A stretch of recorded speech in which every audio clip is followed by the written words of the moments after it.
Hello and welcome back everyone, we Weeb Online, and today I'm gonna start a new series, What If Naruto Was the Golden Wolf of Konoha, Part 1. If you enjoy this video, please give it a big thumbs up, and to watch more videos like this, subscribe to my channel and turn that bell notification on so you never miss an upload. Now wasting no more time, let's begin. A small boy lay on his bed, his whole body racked with fever and in excruciating pain from the heat. Sweat was matted in his spiky blonde hair as he tossed and turned, seemingly in a bad dream. Uzumaki Naruto was the name of the small child. Many would wonder why a child of that age would be left on his bed by himself, unattended by anyone, during his illness. The explanation is straightforward. Naruto is the village outcast and an orphan. Only a small number of Konoha residents showed Naruto love and kindness during his lonely upbringing. The majority of people ignore him completely, while a sizable portion of the populace views him as a pariah. He was raised in ignorance of his parents, only learning from the village chief, whom he lovingly refers to as Gigi, that they were both slain the night of the Kyuubi attack, nearly 8 years ago, when he was born. The Sandaime Hokage left him a weekly allowance for food and supplies along with the use of a dilapidated apartment on the western edge of the village after he was thrown out of the orphanage when he was 5 years old. Since then, he has only had the Sandaime pay him occasional visits during his free time. He has grown up alone. Naruto, who was made to grow up alone, displayed a level of maturity that was inappropriate for a boy who was almost 8 years old. He ought to be having a great time playing with the other children in the village.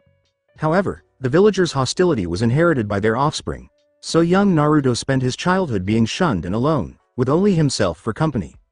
He was the Jinchuriki of the nine-tailed demon fox, Kyuubi no Kitsune, who attacked Konoha the day he was born, but Naruto was unaware of this. But in spite of everything that happened to him, the cruel looks, the harsh remarks, the mockeries, and the occasional beating on his birthdays, he managed to hold onto his innocent childlike nature, which he joyfully displays to the people he loves, shedding the mask of coldness and indifference that he typically wears in front of the rest of Konoha.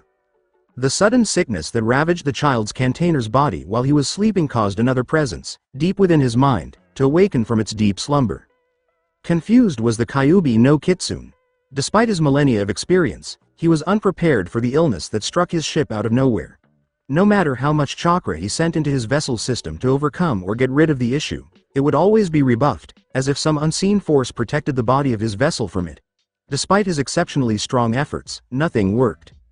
Yes, he was undoubtedly making an effort. For the first time in his life, the Kyuubi experienced fear because he knew that if his vessel perished, he would too because of the Shinigami's god-forsaken seal, which had imprisoned him inside the boy. This blasted fever was slowly killing his vessel, and no amount of regeneration or increased chakra capacity could stop it, even after all the things he had done to his vessel's body to ensure that he would survive whatever ordeal he would face when he grew old enough to be on his own. Thus, Kyuubi was trying his hardest to direct his energy toward his container in an attempt to solve the issue, even as his vessel endured hours of intense heat. He worked for hours, but nothing appeared to be working. The immortal being was driven by desperation to exert more effort, but his efforts were in vain. Ultimately, Kyuubi let out a sigh, redirected all of his energy within its body, and bided his time until death. What an idiotic way to die. Me, the Kyuubi no Kitsune, the most powerful Biju. Death due to fever. I don't know if I should feel humiliated or disturbed. Kyuubi sighed. He sighed once more and turned to face the pipes that protruded from the ceiling of the cave that resembled a sewer. He glanced at the pipes and vaguely observed the brownish energy that appeared and vanished along them. He dismissed it with a shrug. Just as he was about to nod off, that same energy began to pulse once more. He arched an eyebrow at the sight. His interest was piqued. With the limited senses at his disposal, he concentrated on the body of his vessel and saw that, far from the body decaying from illness, the unidentified energy was gradually restoring his host's body. Stretching his senses again to check on his vessel's current condition, he was taken aback by what he discovered and thought, interesting. It seems that my vessel isn't dying after all, but what is happening to him? His years on Earth had not prepared him for the biological damage the energy was causing to his host. Chakra coils were being enhanced, particularly with regard to the primary senses. The unknown energy was filling the cells of his vessel with unknown purposes, presumably improving everything it came into contact with or even transforming into something else entirely. Not fearing death during his slumber, Kyuubi laughed as he rested his head on his paw and said, "Interesting indeed. It seems that my time in this world is not yet at an end. We shall see where this development will lead.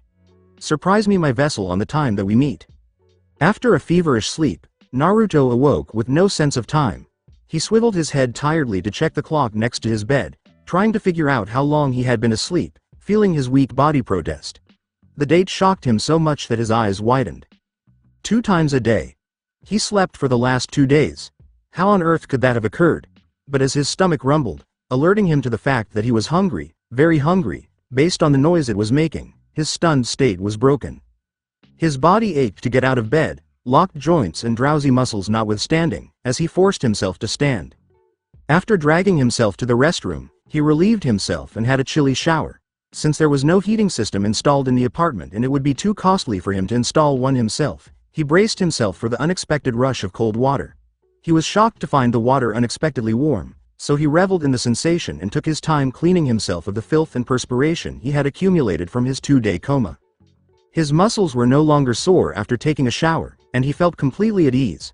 Padding over to the sink to brush his teeth, he was astounded by what he saw when he looked in the mirror. He yelled, "What the heck happened to me?" at the sight in front of him, expressing shock, amazement, and mild fear. He was shocked to see himself transformed from a short, undernourished state into an athlete who was noticeably better than average for his age, as if he had been exercising and eating well all of his life. Because he was the youngest in his age group, he was regarded as the runt of the Shinobi Academy. He was tall for his age group, standing at least 5 feet 1 inch now. He also observed that the skin and bones on his body had disappeared. Every time he flexed and stretched, his sinewy muscles were clearly visible. His lanky frame was replaced with a toned physique that would make any athlete jealous. He now has a toned chest and 6-pack abs. Even for someone his age, his biceps were well defined. To tell the truth, he was content even though he was never able to understand what had happened to him. He loved it and was ripped. His body changed drastically overnight, which some may find strange, but for him it was a blessing. He cheerfully, though exhausted, patted himself dry and went to his wardrobe to grab something to wear before going to enjoy a substantial treat at Ichiraku Ramen. After all, he celebrated his birthday 2 days ago, so giving himself a substantial meal is understandable. His go-to orange jumpsuit was too small on his new physique, so he threw it away. Instead, he wore a black shirt and gray baggy pants that the Hokage had given him as a gift the previous year, but he never wore them because he could never forgive himself for dressing in anything other than orange. After examining himself in the mirror and deciding everything was fine, he took his trusty frog wallet, fondly known as Gama-chan, put it in a pocket of his pants for security, and walked out of the apartment. Naruto was amazed at how much his body had improved, despite how exhausted he was. His previous symptoms of weakness and lethargy brought on by his malnourishment had vanished. He actually thought he could run as fast as he wanted through the village without getting tired, but he chose not to since his stomach was really nagging at him. He half ignored the vile looks the villagers threw at him as he made his way down the street to his favorite food joint. Despite their distance, he nearly fell when he heard them. Look at him, walking down the street as if he owns the place, the demon brat. Naruto turned to face the empty space around him. He couldn't figure out where the voice was coming from. But when multiple people began talking in his ears, even though they were too far away for him to hear, his confusion only grew worse. Damn the Hokage for enacting that law. If it wasn't for that, then the demon brat should have been killed a long time ago. Shut up. There are ANBUs around. We don't want to get in trouble just because you said something you shouldn't. Naruto turned his head in the direction of the disturbance and heard 2 of the merchants conversing softly. Even though they were far away from him, he could still clearly hear what they were saying. He decided to verify his theory by following the remaining sounds to find out who was saying what. A girl was standing in front of a fruit stand, looking at the assortment of fruits, and she said, "I wonder if I should get an apple for my sister." The girl in front of her had 2 buns in her hair, and an old man said to her, "Tenten, don't forget to deliver the shurikens to the address that I gave you." The girl replied, "Sure dad, but make sure you give me those kunais you promised after this delivery." Then she sped away. As he trained his hearing, more noises barraged his ears. It was incredible. Based on the speaker's distance from him, he has very long-range hearing. He was aware that he had never possessed this talent previously, but following his sleep brought on by a fever, he appeared to have acquired keen hearing similar to that of the dog clan. He listened to the sounds all around him as he continued walking towards Ichiraku, but when he suddenly smelled the delicious aroma of ramen coming from his own little heaven on earth, he stepped up his pace. Considering that Ichiraku Ramen was still 3 blocks away, he also noticed that he could smell better. Intrigued, he made the decision to investigate further. For now, though, Ramen is waiting."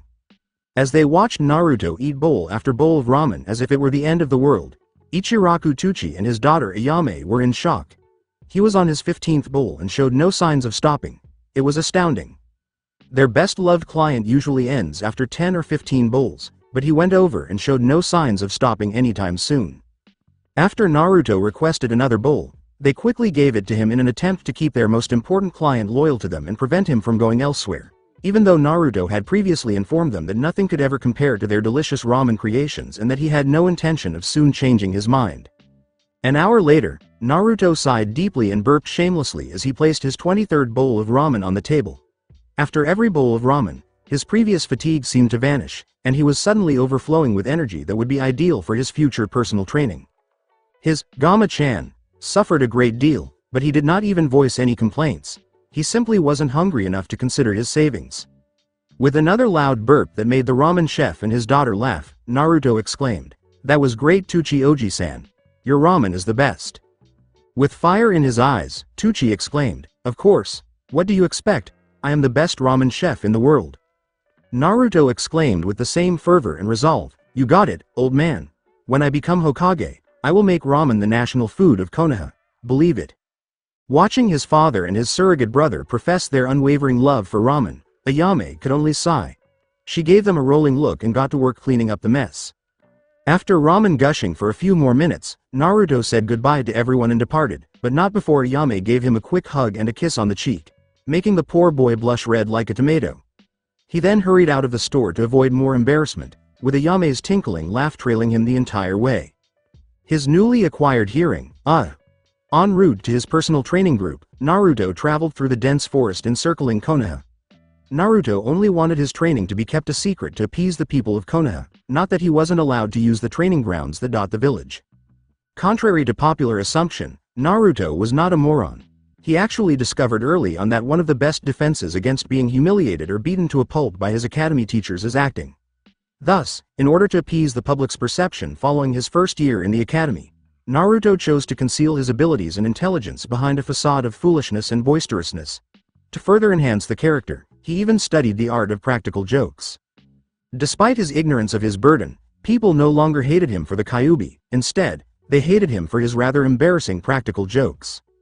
That it worked like a charm pleased him. When he got to his favorite training area, he took some time to reflect on his physical condition. It appears that in addition to the obvious physical improvements, his senses also seemed to have improved.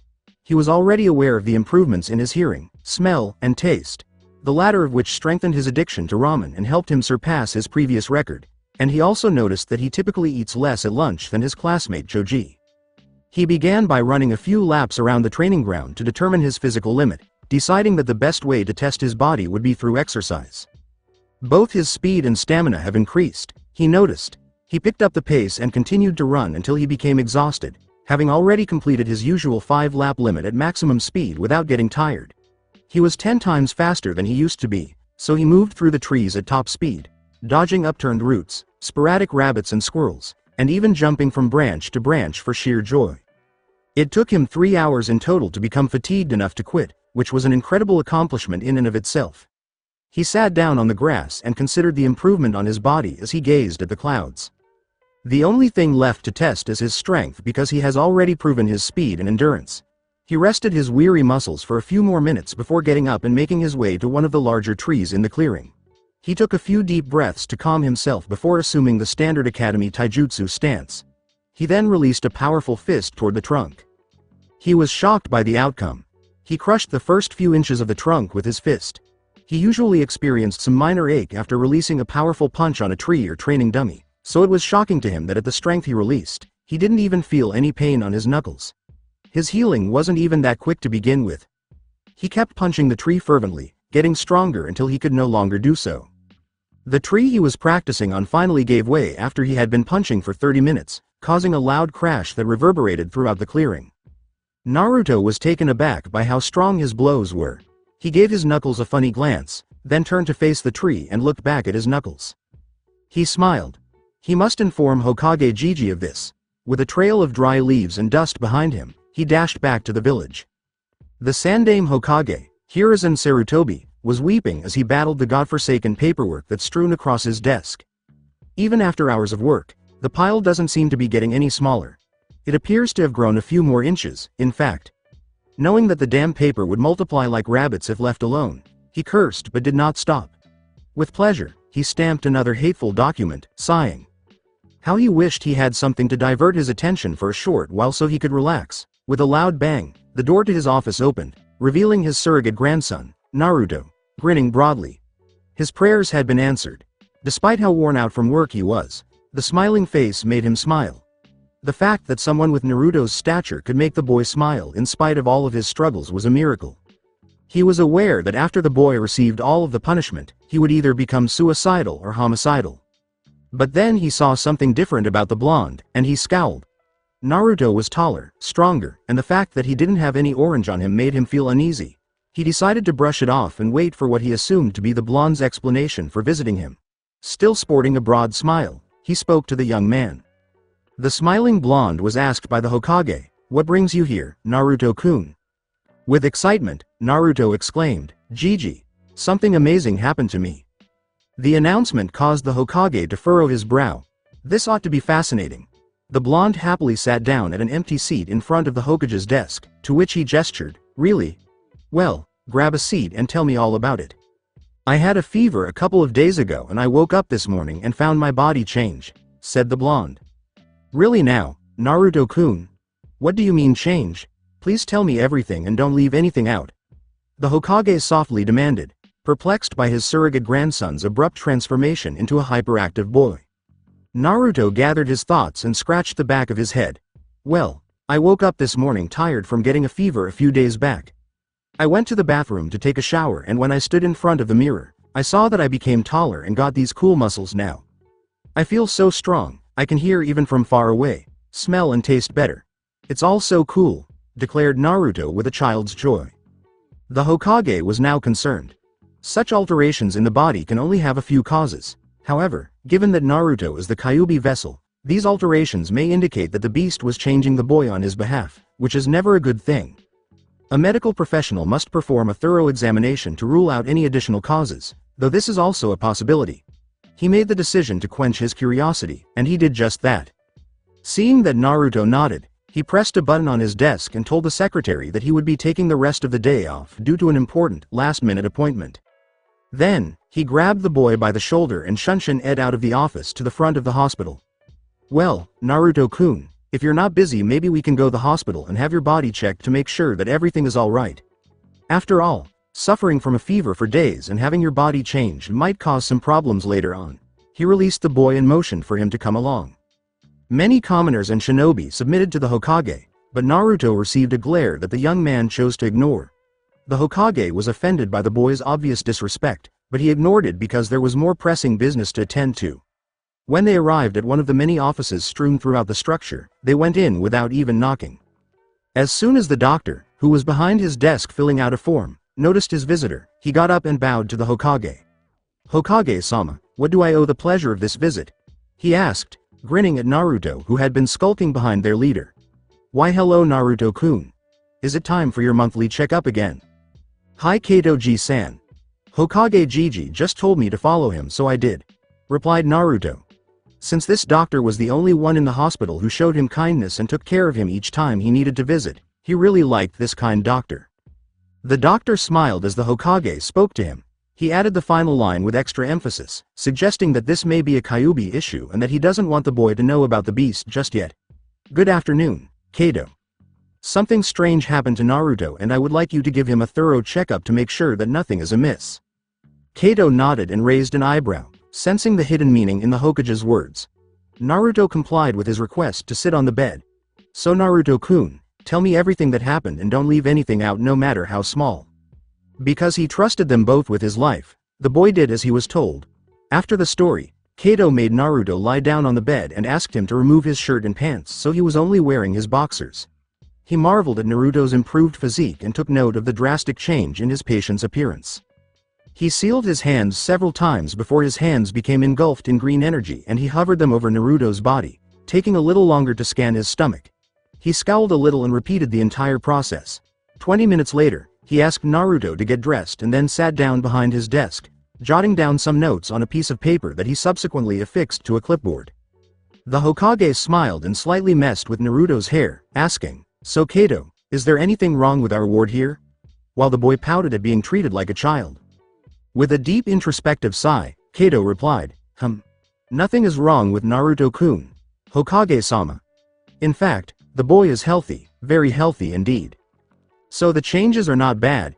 inquired the Hokage, again emphasizing the word, bad, to ensure the intended meaning was understood. The doctor said to the village chief, an excited sparkle in his eyes, "No, in fact, while I was testing Naruto, it seemed that he awakened an unknown Kekkei Genkai that I know nothing of."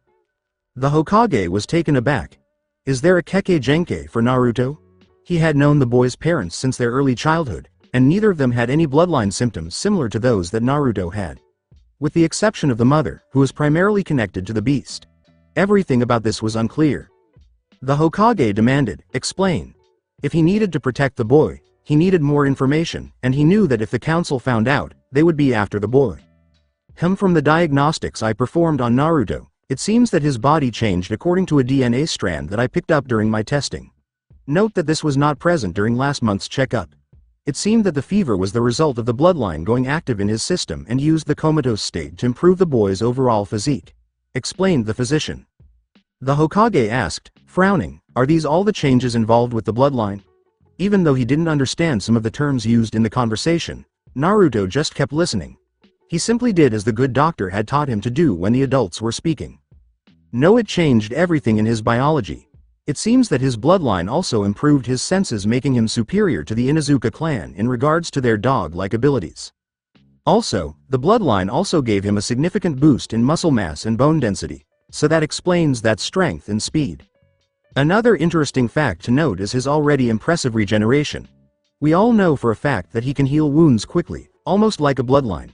However, the sudden change also increased his regenerative prowess as well, so any wounds he received will heal in a matter of seconds now, not to mention that his antibodies are working overtime to counteract any forms of poison or diseases that make its way into his system.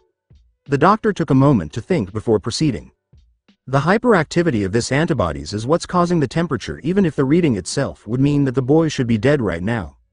In conclusion, by all intent and purposes, the boy is unkillable, except for the most mortal wounds or decapitation.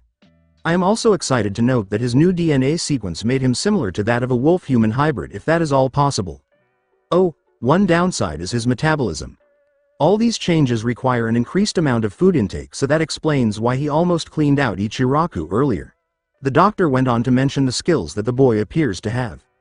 The information made the Hokage choke. Naruto became one of the strongest people in Konoha as a result. He would make a fantastic addition to the shinobi force in the future if given the right training. Heck, if he were to fulfill his dreams of becoming a Hokage, these powers would even make him the most powerful Hokage. In addition, when the doctor mentioned the last bit, he appeared to have swallowed a lemon. The Hokage trailed off, knowing that the doctor understood his reference to the Kyuubi inside the boy. A wolf? Are you sure it's a wolf? It isn't. The doctor firmly confirmed the discovery, seemingly daring the Hokage to disagree, saying, "No, definitely a wolf. I should know. I studied different animals before since my thesis involves advancing medical technique using animals as a basis. It is definitely that of a wolf." Naruto listened with sharp ears to the two adults. He wasn't naive, but he didn't understand the fancy terms they were using. He gathered the main points of their chat. His lineage is cool. Furthermore, it is true that his earlier meal at Ichiraku was a result of his changes in appetite. His Gama-chan would be so battered and empty from today on that he nearly choked. He will either have to learn how to hunt or find a way to make money for food. The latter caused him to perspire because, to begin with, he had no idea how to hunt. He expressed his concern, though, because he also wanted to know about the wolf portion. The boy was too excited and asked, "Kato Gigi, you said I'm a wolf?" His imagination was already picturing him with wolf ears, tails, claws, and fangs. Kato grinned at the boy's naivety. "No, Naruto-kun. You're not a wolf, but from what I discovered, your body is similar to that of a wolf. Your sense of hearing, smell, and taste, as well as your strength, speed, and reflex is uncannily similar to that of a wild wolf." The two were cut off by the Hokage. "So what does this all mean?" The doctor asked calmly, It means that Naruto-kun here is the sole holder of an unknown body-based bloodline that resembled that of a wolf. But it seems that there is more to this bloodline, so I require additional tests. Are you both in a hurry? However, the excitement in his voice betrayed the innocence of the question, as if daring them to deny him this discovery under the threat of pain. The Hokage gasped at this and hastily chose to respond to the zealous doctor.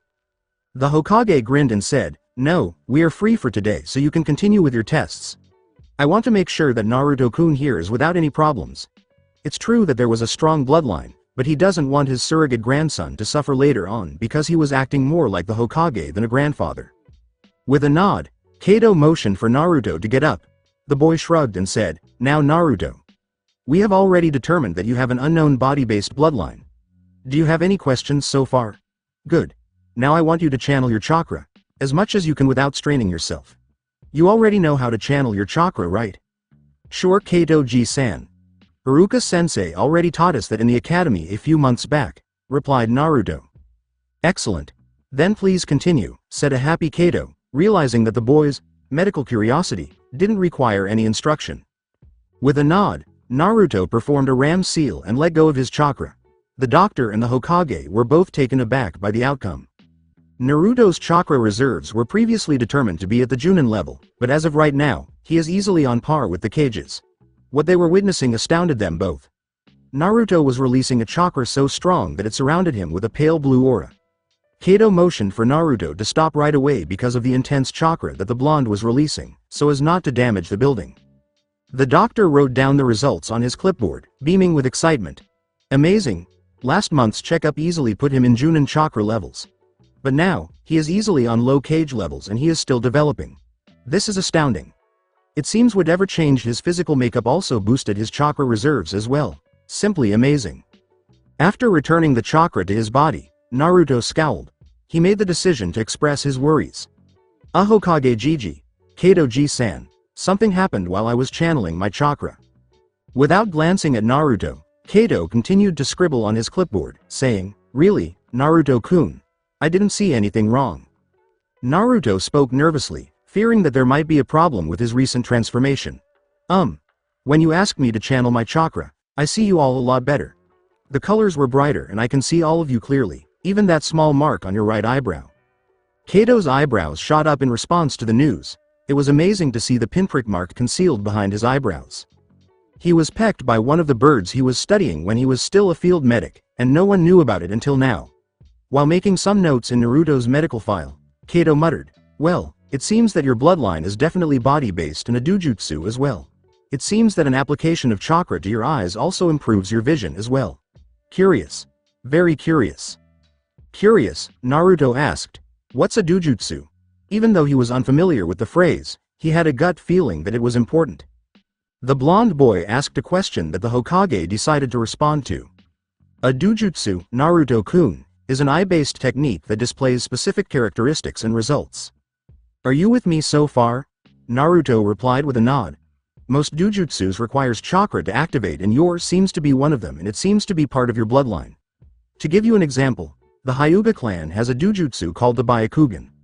This allows them to have a 360-degree vision, allowing them to see almost everywhere at once, even through walls. Another example is the Sharingan of the Uchiha clan."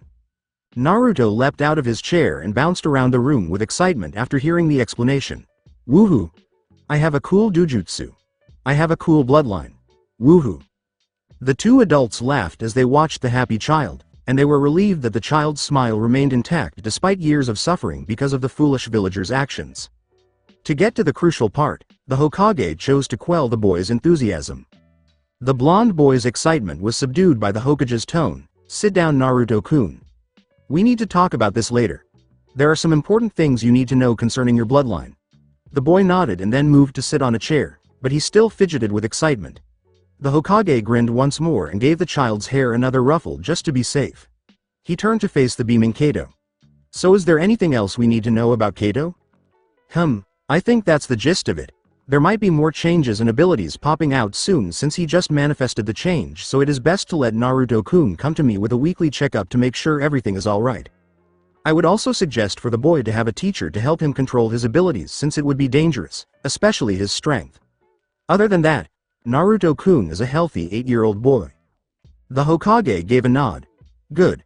Thank you for your time, Kato, and make sure that you keep the result of today's discovery under wraps. From now on, Naruto's bloodline will be an S-rank secret that is only for 3 of us to know unless Naruto or I chose to divulge it otherwise. Understood? After giving a nod, Kato shut the folder containing Naruto's bloodline results and secured it within his blood-sealed scroll. Upon observing this, the Hokage nodded in agreement and then again grabbed Naruto's shoulder before heading out of the room via Shunshin to his office in the Hokage Tower, leaving a beaming doctor in his wake as he considered this new development involving his favorite blonde. After speaking with the boy for a short while, an ecstatic Naruto had left a few minutes earlier. Sarutobi Hiruzen glanced at the closed door. Following their departure from the hospital, he and Naruto had a brief conversation about the value of keeping his newly discovered bloodline a secret. Naruto advised the boy not to disclose any information about it to anybody. He was relieved when Naruto nodded in agreement before letting the old man reflect on the day's happenings and making a vow to keep everything a secret until his Hokage Jiji instructed him to. The elderly Hokage got to his feet, moved to the window that overlooked the Hokage monument, and began to reflect. If Naruto wanted to protect the boy, he would have to drastically alter his perspective in light of his newfound powers. Following Naruto's departure, the Hokage gave one of his Anbu guards orders to go retrieve Naruto's medical records from Kato. He read everything Kato had written and was horrified at the amount of suffering his surrogate grandson had endured at the hands of the villagers. If he wishes to keep the boy safe, he will have to clean the house extensively and get rid of a good number of pests in order to carry out his plans. He had to first call back his 2 straying students for various reasons. Jiraiya. It is necessary for the Toad Sannin to come back and receive additional instructions, specifically to include Konoha in his network of contacts. Yes, outside of the leaf, the Toad Sage was able to provide him with important information. However, Naruto also requires inside information because of his recently awakened bloodline. Though his callous treatment of the fourth after his death was subpar compared to what his mentors, the Shodem and Nidame, began in the leaf, he ought to have considered this earlier. For his plan to succeed, this would need to be fixed, and the first step is to remember the pervert. Tsunade comes next. He was aware of the suffering Konoha caused the Slug Sannin by losing both his lover and his younger brother in the battles Konoha fought in, but what he witnessed in the hospital appalled him. It appears that the Hippocratic Oath, which is currently upheld by hospital staff, is only applied to those who are considered normal and leaves out those who actually require it, primarily Naruto. It's time to implement Tsunade's proposal for a complete overhaul of the hospital's operations, and only his students strong will can make that happen. Restructuring the Konoha Council is also necessary. He's just left it alone for years now, for Kami's sake. He was aware that when the fourth died, the council, more especially the civilian side, took a great deal of power away from him, but he chose to ignore it in his infinite wisdom.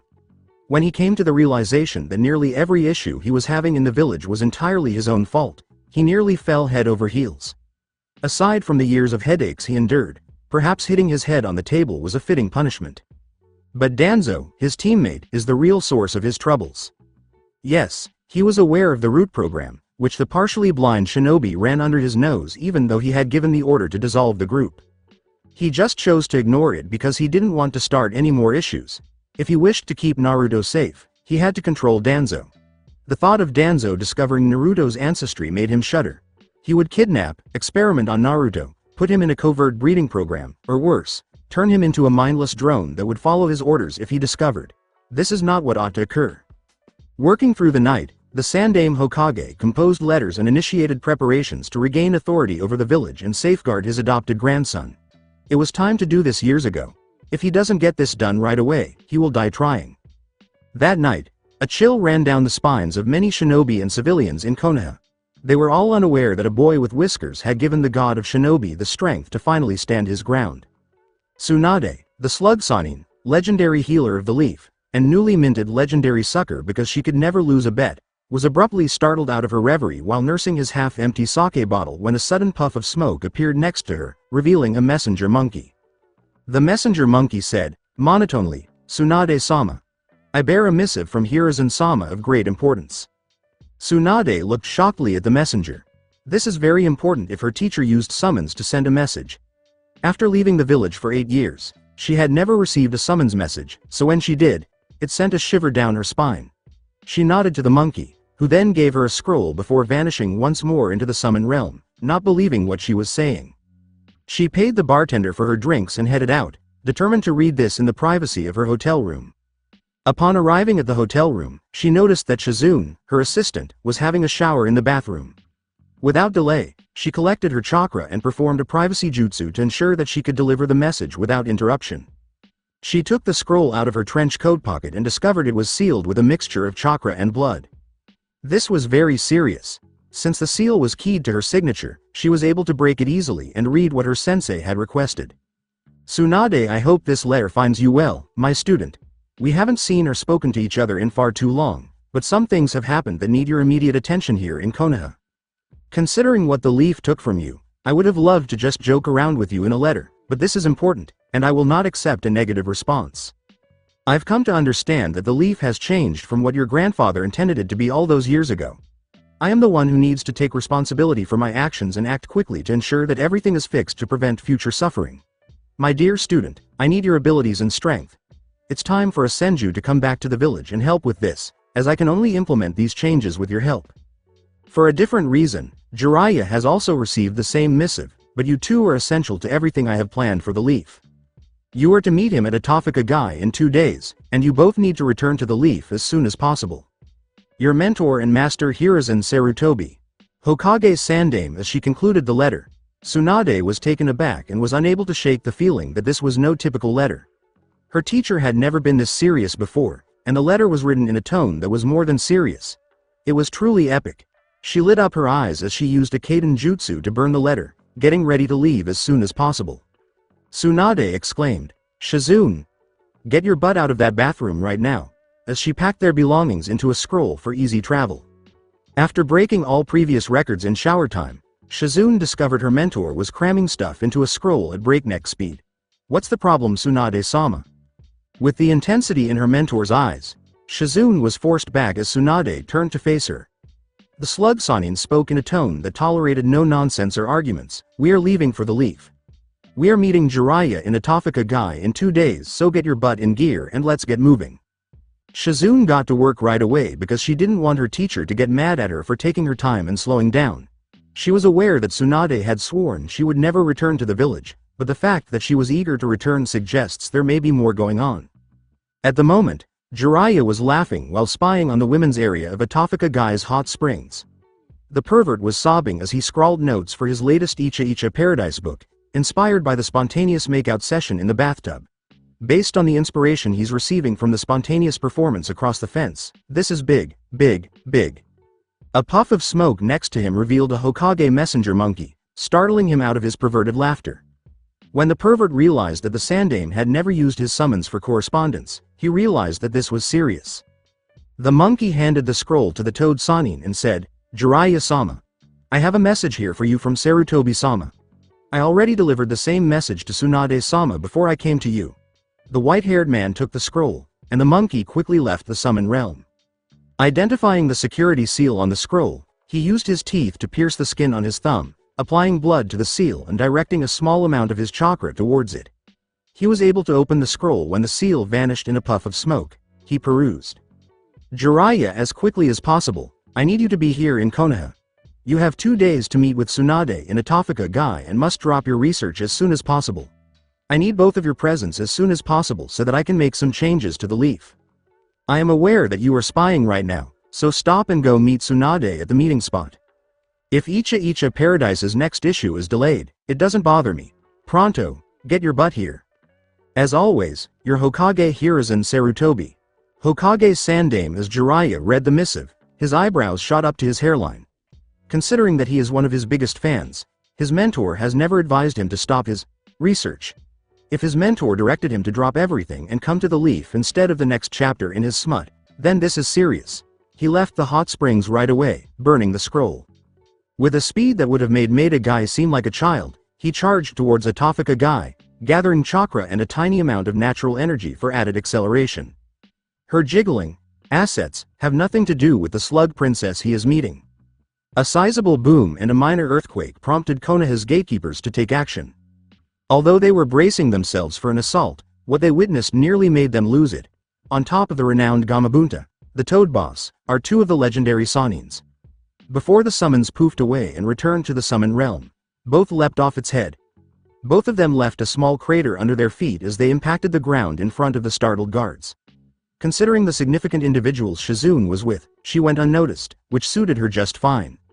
One of the Chunin guards stumbled over his greeting. "Tsunade-sama, Jiraiya-sama. Welcome back to Konoha." Tsunade grumped in irritation. "It's good to be back.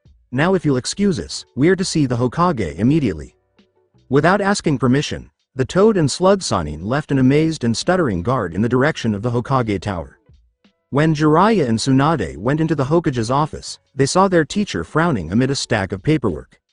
Upon observing both of his pupils enter the room, Hiruzen made the quick decision to get down to business. With a somber, businesslike tone, he demanded, "Close the door and place your strongest privacy seals, Jiraiya." He instantly took his patented privacy seal out of his pocket and slapped it on the walls before using hand seals to activate it, startled by the gravity of his mentor's order. The room instantly lit up bright blue as he released his chakra, signaling that the privacy barrier was operational. Sarutobi gestured for them to sit in front of him and said, "Good, now both of you sit down. There are a lot of things that needs to be done and we don't have enough time to do it."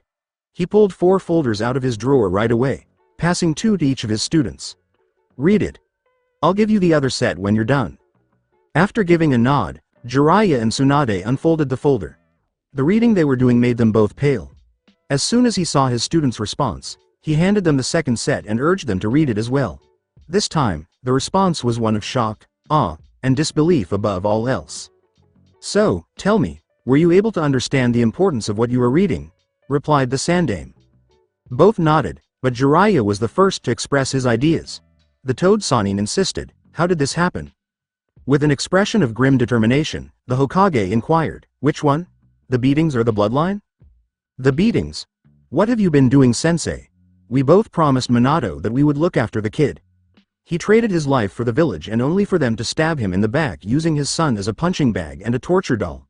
Jiraiya screamed with a voice full of "Ha-ha."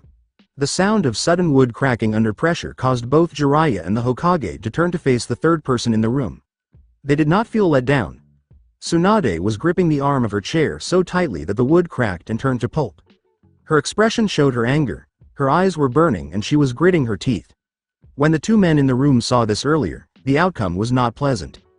Continuing to clench her teeth and cling to the shattered arms of her chair as though it were her only hope for mental stability. The last was a growl. "You better have an explanation for this, sensei, or else."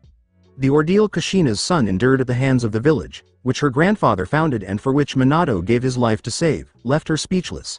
This was not excused. Rather than respond, Sarutobi gave both of his students a glare that quickly subdued their anger. It was not the placid leaf shinobi who had taught them how to become the best years before that stood in front of them. No, the most formidable shinobi in all the elemental countries was reputed to be this god of shinobi. Sarutobi yelled, "You dare put all the blame on me?" He rounded on Jiraiya and said, "Don't you dare blame this on me. We are all to blame for this." He then glared at Tsunade, who winced at the accusation in his eyes. "You were Minato's sensei. You were there when both he and Kushina were married. You were there when they announced to us that they were expecting a child. Where were you to look after him?" he asked. With a fury that nearly put both of his students in a coma, Sarutobi exploded with killing intent, saying, "And you? Don't blame me since you left the village and vowed never to return. You who is a medic nin should know what is needed for a child of your friends. So answer me, both of you, am I the only one to blame?" Everyone took a long time to settle down. Tsunade and Jiraiya were deeply regretful of what they had done. It was true what their sensei had said. There was no one to take care of the boy.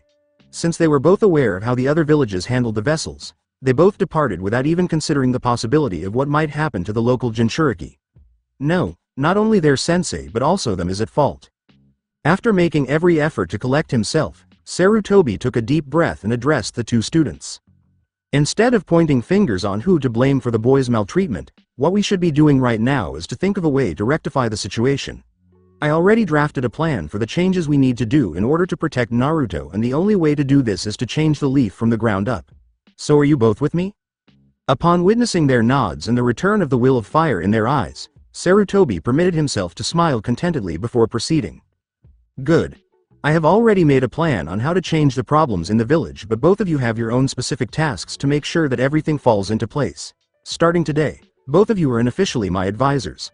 I will be replacing both Kaharu and Homura since both of them are part of the problem. I will be informing them of both your positions when I call the council into a meeting." The smirks that adorned the faces of his students went on. "Now Tsunade, I want you to take charge of the hospital. You will be rebuilding everything from the ground up.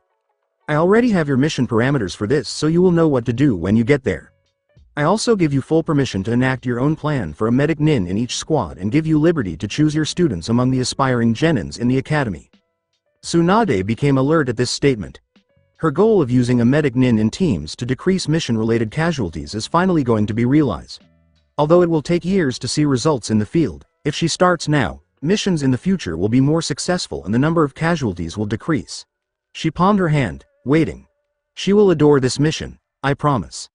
The two men in the room noticed her sinister grin, and they both shuddered at its implication.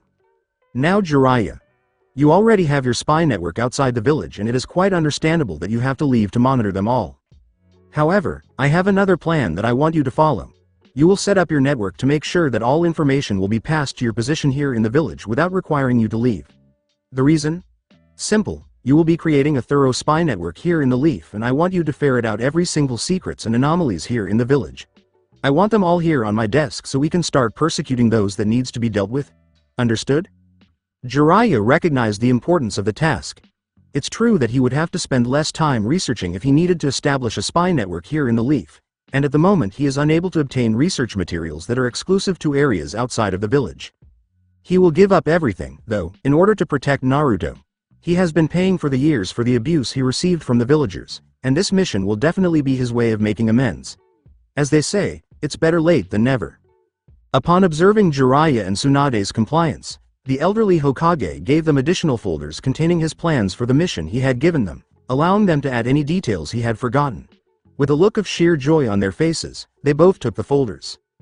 Next on the agenda is the entire village itself, mainly the council and Danzo. Here is a draft of my plans, please read it and tell me what you think. Subsequently, he gave them both some documents that contained his future intentions for the Leaf. A few minutes into their reading, both Sanins have a sinister smirk on their faces that sends a phantom chill down the spine of the worried body. For those in the Leaf, this year will be difficult. Time lapse. After a week of his student's arrival, Hiruzen Sarutobi sat behind his desk, idly contemplating some of the changes that had occurred. Before truly upending the foundation, Tsunade and Shizune took a day to unwind and make plans for their pest control project in the Konoha hospital. The following day, the Slug Sannin stormed the hospital and, with Shizune's assistance, went over each and every report. Many issues appear to have been ignored, some of which involved money that was supposed to be used for the hospital's development but was instead given to unidentified parties. However, the majority of the reports focused on Naruto, and she didn't like what she saw. As a result, she lost her temper and one of the first floor's walls vanished. The hospital had never before been completely empty in Konoha history, as every employee had left when the Slug Sannin expressed her displeasure with her fist. Many hospital employees were fired immediately the following day, with the exception of a small number who stuck to the oath they had taken when they started working as medic nin. She assumed the role of director, and Shizune, her assistant, will conduct the candidate interviews. She appointed a council of reputable physicians right away to supervise the many hospital departments that needed to be fixed long ago. Naruto's personal physician Kato assumed leadership of his fictitious council of medic nins, which relieved Tsunade of some of his duties. She also established distinct departments within the hospital to serve various functions, such as a department of research and development to enhance Konoha's medical studies and applications, a department dedicated to the study of potions and their counteragents, and so forth. Although she initially encountered difficulties with funding, the Sandaime allowed her to use the village coffers because they would soon be replenished following the scheduled audit. She also began work on a draft of the Shinobi Academy's lessons, which will gradually introduce the concept of medic nins to upcoming genins. To properly implement the changes, she and the Hokage would need to meet with the Academy's current director. Even though the work was slow, it was still progress. Not that Jiraiya was taking his time establishing his network of spies outside the village. In order to make sure he didn't miss anything, he used his toad summons to send messages back to Konoha. He only needed to leave the village to deliver important messages, but as of now, none of the reports have called for him to do so, so he stayed behind to maintain his spy network from home. In just a few days since he began, he was able to uncover enough secrets in the village to divert his attention from his research. Konoha had gotten so filthy that the Toad Sage was practically rolling in mud. After just 1 week of Jiraiya's leadership over the Leaf Spy Network, some irregularities have been brought to the Hokage's attention, most notably Danzo's root program, which Sarutobi prioritized. He found the hidden locations of multiple root headquarters, their position within the village, multiple missions outside the village, and Danzo's relationship with the civilian council by cleverly using Toad Rakon's summons in various parts of Konoha. Sarutobi had just finished reading all of the reports that were presently piled up on his desk while he waited for Danzo to respond to his call. At the moment, Danzo was making his way through the Hokage Tower's hallways toward the Hokage's office, where he was called. One of the Hokage's personal enbu arrived at his house early in the morning and declared that he was urgently needed there. He felt a chill go down his spine and his stomach tighten, warning him that this meeting would not be enjoyable for him. As soon as he got to the door, he straightened up and was about to open it without knocking, out of consideration for the person on the other side, when the Hokage's voice nearly knocked him down. The voice of Sarutobi said, "Glad of you to answer my summons, Danzo. Please come in," from the other side of the door. After giving it a sniff, Danzo opened the door and opened his mouth to scold his former teammate, but he stopped when he saw the Hokage's face. The knotting in his stomach from before returned with all the force when he saw Sarutobi's expression. It was the face he saw only in times of war. It was the visage of the Sandaime Hokage of the most powerful hidden village in the elemental nations, the professor, the god of shinobi. Sarutobi saw the fear in Danzo's eyes and grinned. "All right. It's time for the plan's next section." The old war hawk began to perspire a little as the elderly Hokage practically crooned, "Please sit down, Danzo. We have much to discuss." With all the bravery he could muster, Danzo sat down in front of the Hokage, glaring at the other person. "What do you want, Sarutobi? Why have you summoned me this early in the morning? This is..." He was interrupted by the Hokage's sudden, overwhelming intent to kill everyone in the room. If the elderly leader didn't stop talking now, it would cause him a great deal of pain in the future. The icy rage in his eyes said volumes. He swallowed. The elderly Hokage asked in a deceptively calm voice, his penetrating eyes never leaving his prey, "I think we need to clear some facts, Danzo-san, since it seems that you need re-education in terms of village protocol. Let me ask you a question and I want you to answer me." "Understood. Good. Now first question, who is the Hokage of this village?" Thankfully, Danzo bit back a sharp retort before responding. "You." "Good. Then how come you are questioning my orders about summoning you? You live in this village. You have a position in this village. You are a shinobi of this village. So that means that you are under me, Danzo. Now please tell me, are you supposed to question me when I summon you to my office?" asked the Hokage with a deathly serious tone. The Hokage's insolent question made him shudder, so he swallowed his pride and chose to be cautious. "No, Hokage-sama, I apologize for my rudeness." Sarutobi looked at Danzo with a cool, collected look. He said in a cool, conversational tone, "Good. It seems that you learned your lesson well, Danzo. Now, tell me, how is your root program coming along?" To make sure his opponent was taken by surprise, Danzo, who was already perspiring internally and considering his options, yelled, "You already know that the root program was disbanded, Hokage-sama. So why are you asking me this pointless question?" Sarutobi denied him the chance to get away. The old Hokage waved at the folder in front of him, saying, "Oh really? Then these documents I have before me are false." He read the contents of the folder after opening it. "Let me see. According to this document, we have a total of 25,000 residents in Konoha, both civilian and shinobi. Is that correct, Danzo?" Danzo quickly replied, "Yes, Hokage-sama.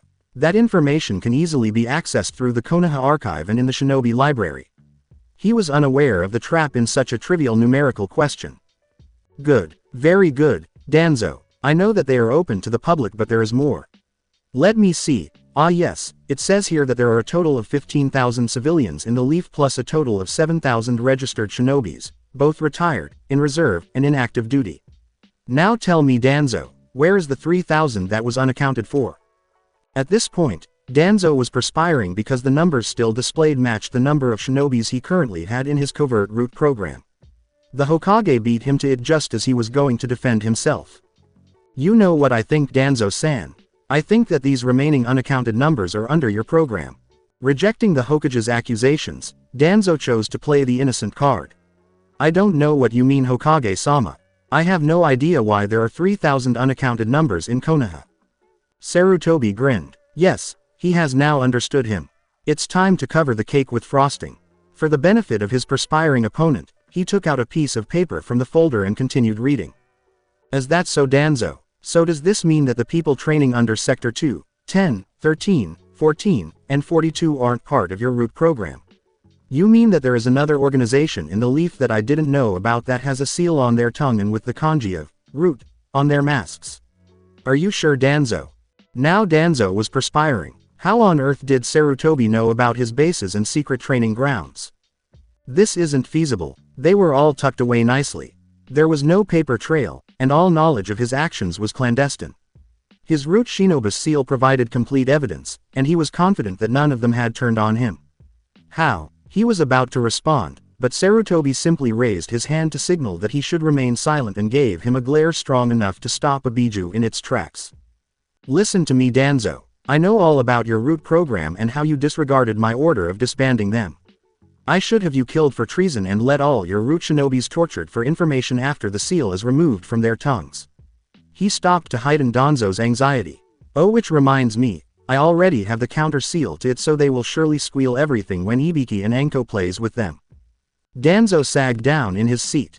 Now that everything is in the open, there is nothing he can say to keep himself from dying. He looked tiredly at the smirking Sarutobi. What do you want, Sarutobi? The Hokage pounded his hands inside his head in satisfaction and moved on to the next stage of the scheme. He spoke in a sickly sweet voice that threatened to cause him a great deal of suffering if he refused, saying, "Don't worry, Danzo.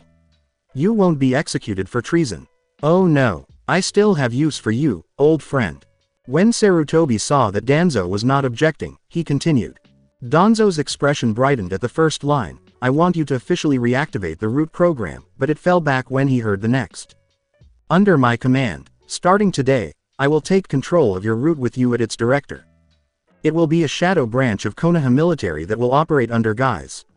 You will submit to me every single document, secrets, and plots you have under your program, which I will peruse at a later time. Let me remind you, Danzo, that I know all of your moves, and one wrong move means a day of torture at the hands of my trusted interrogators." Understood. Danzo is nodding. He had no choice but to agree.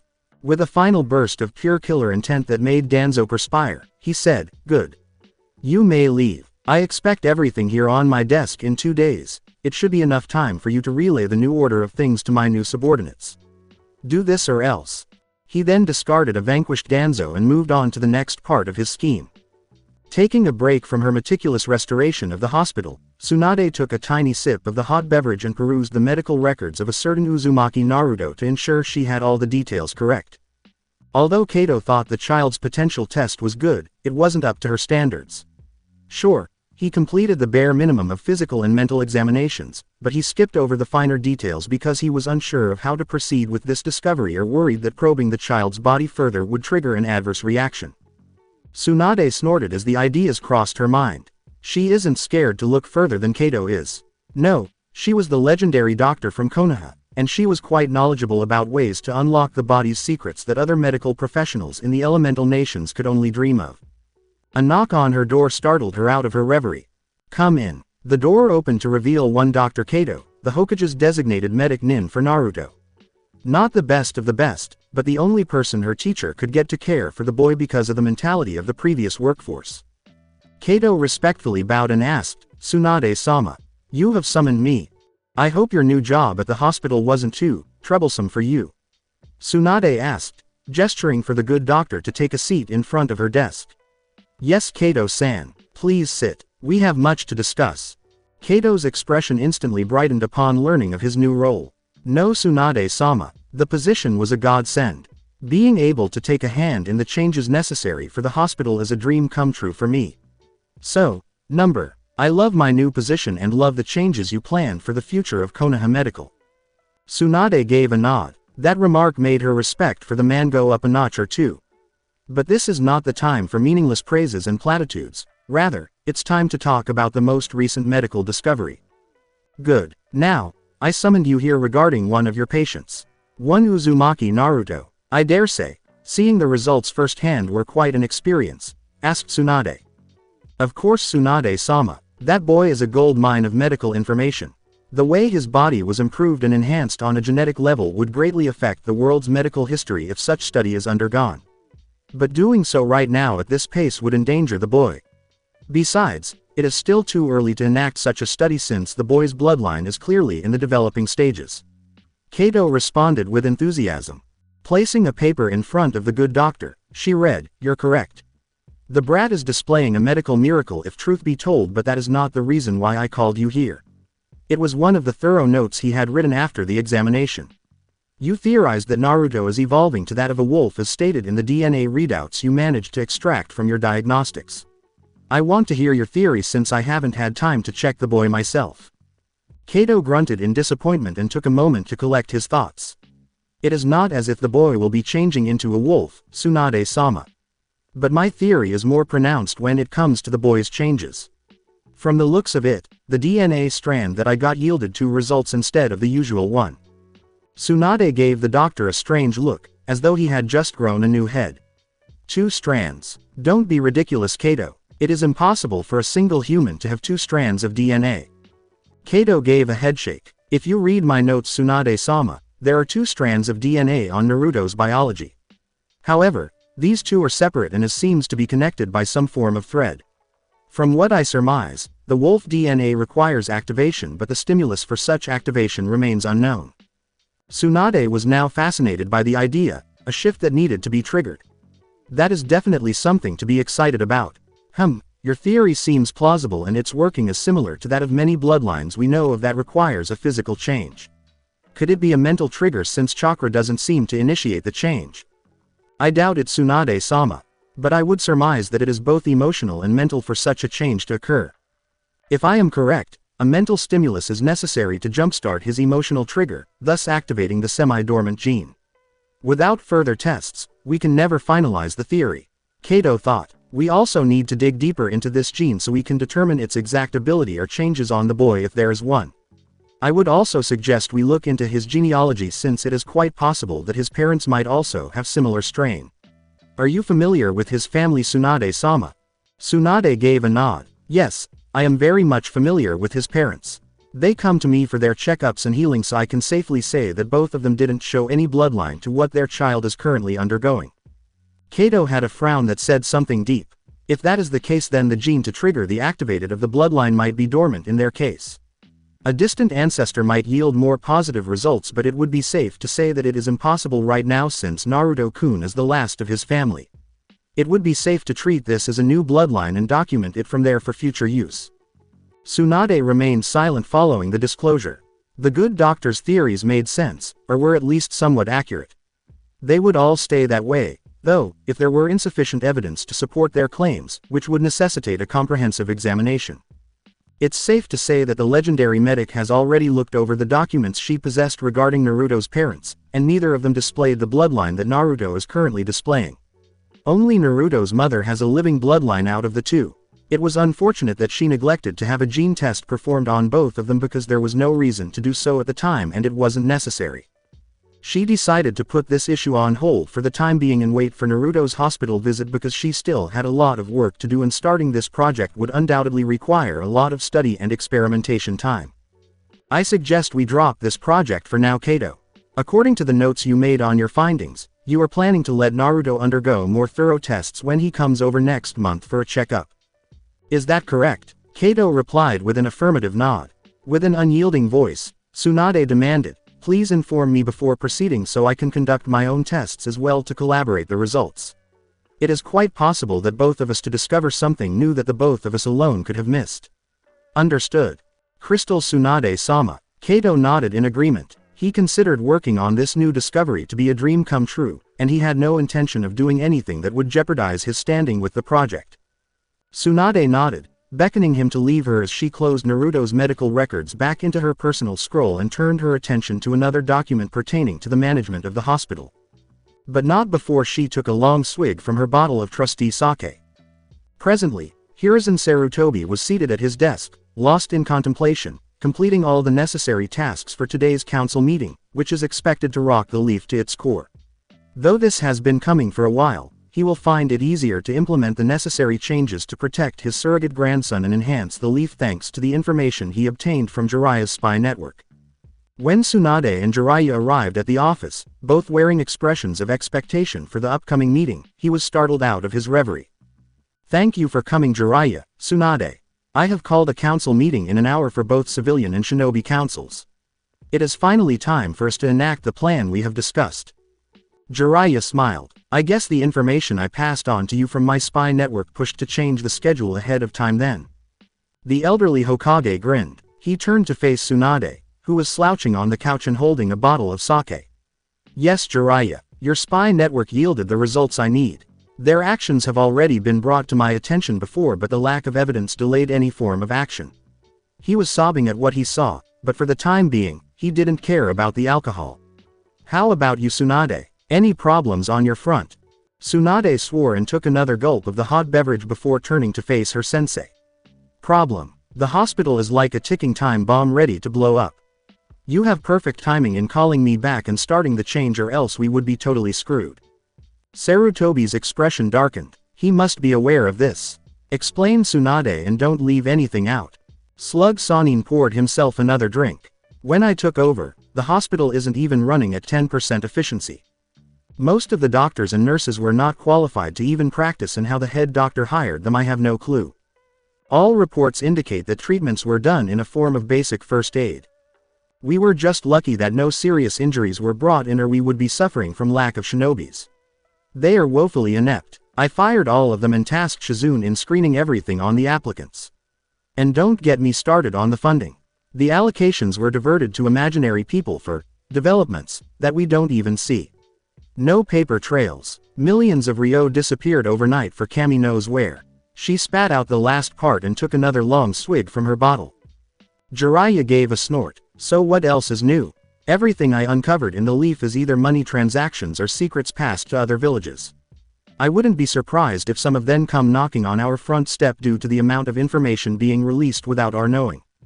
This time, the Hokage's old face was lined with rage, and murderous intent was slowly seeping out of him. What information were you able to dig up, Jiraiya?" Jiraiya snorted and produced his ubiquitous research notepad, which is crammed to the gills with village knowledge he has managed to obtain from his nascent spy network, rather than the usual smut. "Let me see. Clan information including their abilities, numbers, and experience, current heirs of clans, names and physical description, shinobi assignments, and mission accomplishments, patrol information, just to name a few." Sarutobi inhaled deeply and worked on his sore temples. He had underestimated how bad it would be. The village wouldn't be standing in a few years if this information ends up in the wrong hands, especially with his betrayed student. This needs to end immediately. "Dog." At his command, a dog masked, silver-haired Anbu kneeled in front of the Hokage. "Yes, Hokage-sama. Are the squads in position and ready to enact the plan upon prompting?" "Yes, Hokage-sama. Squads 3, 6, and 8 are all in position in the council chambers waiting for your orders. All of them are briefed on their respective targets and await your signal." The Anbu in dog mask replied. "Good. Then proceed as planned. Are the civilian and shinobi council all present and accounted for?" "Yes, Hokage-sama. All of them have just arrived and are waiting for you to start the meeting." The Hokage gave a nod. "You are dismissed." Without making a sound, the Anbu rose from his spot and vanished back into the shadows. Getting up from his desk, Sarutobi Hiruzen gestured for his students to follow, putting on their best game faces so as not to reveal their true intentions. Today, heads will roll, and it wasn't their fault. The Shinobi Council and the Civilian Council, the two factions that made up the Konoha Council, collaborated to improve the village. The heads of the Konoha clan and the two former Sandaime Hokage teammates, Kaharu and Homura, who serve as advisors to the Hokage, comprise the Shinobi Council. The Hyuga, Aburame, Akamichi, Nara, Uchiha, Yamanaka, and Inuzuka are the principal clans. Although there were minor clan heads present, their numbers did not warrant a major position. Since Uchiha Itachi, the eldest, is a missing ninja with a bounty on his head and Uchiha Sasuke is still underage, Danzo Shimura served as the Uchiha representative. The wealthy merchants of Konoha, the majority of whom lived in the village's merchant district, make up the Civilian Council. These people have a place in the chamber because they are regarded as the richest in their respective fields. There was an abrupt hush over the gossiping crowd as the Hokage, Toad, and Slug Sanin entered the chamber. They were all summoned to this room an hour ago, and they have no idea what the elderly leader wishes to talk about. Taking a seat in front of the council, Sarutobi was accompanied by Tsunade and Jiraiya, who served as his bodyguards. His menacing expressions intimidated everyone in the room. The civilian council began to ask why they had been called so abruptly and without any notice. The Hokage gave them a few moments to mull things over before unleashing a torrent of deadly intent that instantly silenced everyone in the room. The intense aura that enveloped the council chamber was exhausting the civilian council, who lacked shinobi training. In contrast, the shinobi council simply gripped the tables and perspired a little. With a sarcastic snarl, "Thank you for maintaining the peace inside these hallowed halls," the Hokage said. "Now if all of you are done gossiping like fishmongers' wives, let's get down to business." A plump man with a haughty demeanor among the civilians made the decision to draw attention to the meeting. "What is the reason you called us here, Hokage-sama?" Sarutobi did not look the man in the eye. "Let me see, Himura-san. Who are you to tell me why I have summoned you?" The councilman took offense. He continued, "We are the civilian council. It is only right," but was interrupted when an Anbu appeared and put a sword to his throat for disrespecting the Hokage. "Himura-san, I am the Hokage. This is my village. You are just a councilman, so who are you to tell me what to do in my village? Are you going to shut up, or should I let my Anbu slice your throat to make sure you stay quiet throughout the proceedings?" The elderly Hokage replied with a condescending tone. The terrified and perspiring councilman did nothing more than nod, and as soon as the sword was taken out, he fell back into his seat. The Anbu just vanished back into the shadows, waiting for further commands. "Good. Now that Himura-san here decided to close his mouth, we can proceed. The first order of business is the abolishment of the civilian councils, since they are not needed in this village and is a complete waste of time." The shinobi council sat back in their chairs, waiting for something to happen, while chaos broke out from the civilian council. The Hokage yelled, "Silence!" in a voice amplified by chakras, shaking the room with its intensity and accented with a hint of killer intent to make his point clear. It had an instantaneous effect. There was an unbearable silence for a while. One councilwoman, speaking in a sweet tone that could not conceal her anger, dared to break the ice. "Hokage-sama, the civilian council has always been a part of Konoha and will always be so." "Is that so, councilwoman? According to the laws passed by the Shodaime and Nadaime Hokage, the civilian council was supposed to be an advisory position, and you are here insinuating that you are, as well as the rest of your counterparts, in charge of the village and should dictate what I should be doing."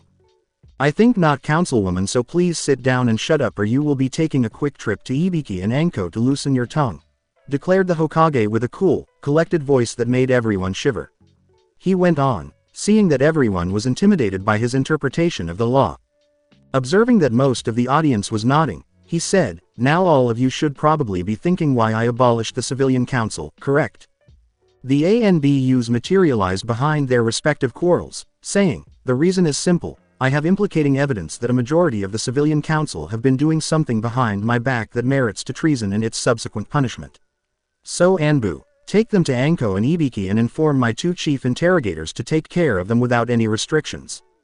The Anbu obeyed the order as one and left the council chamber with their respective prisoners, saying, "Yes, Hokage-sama."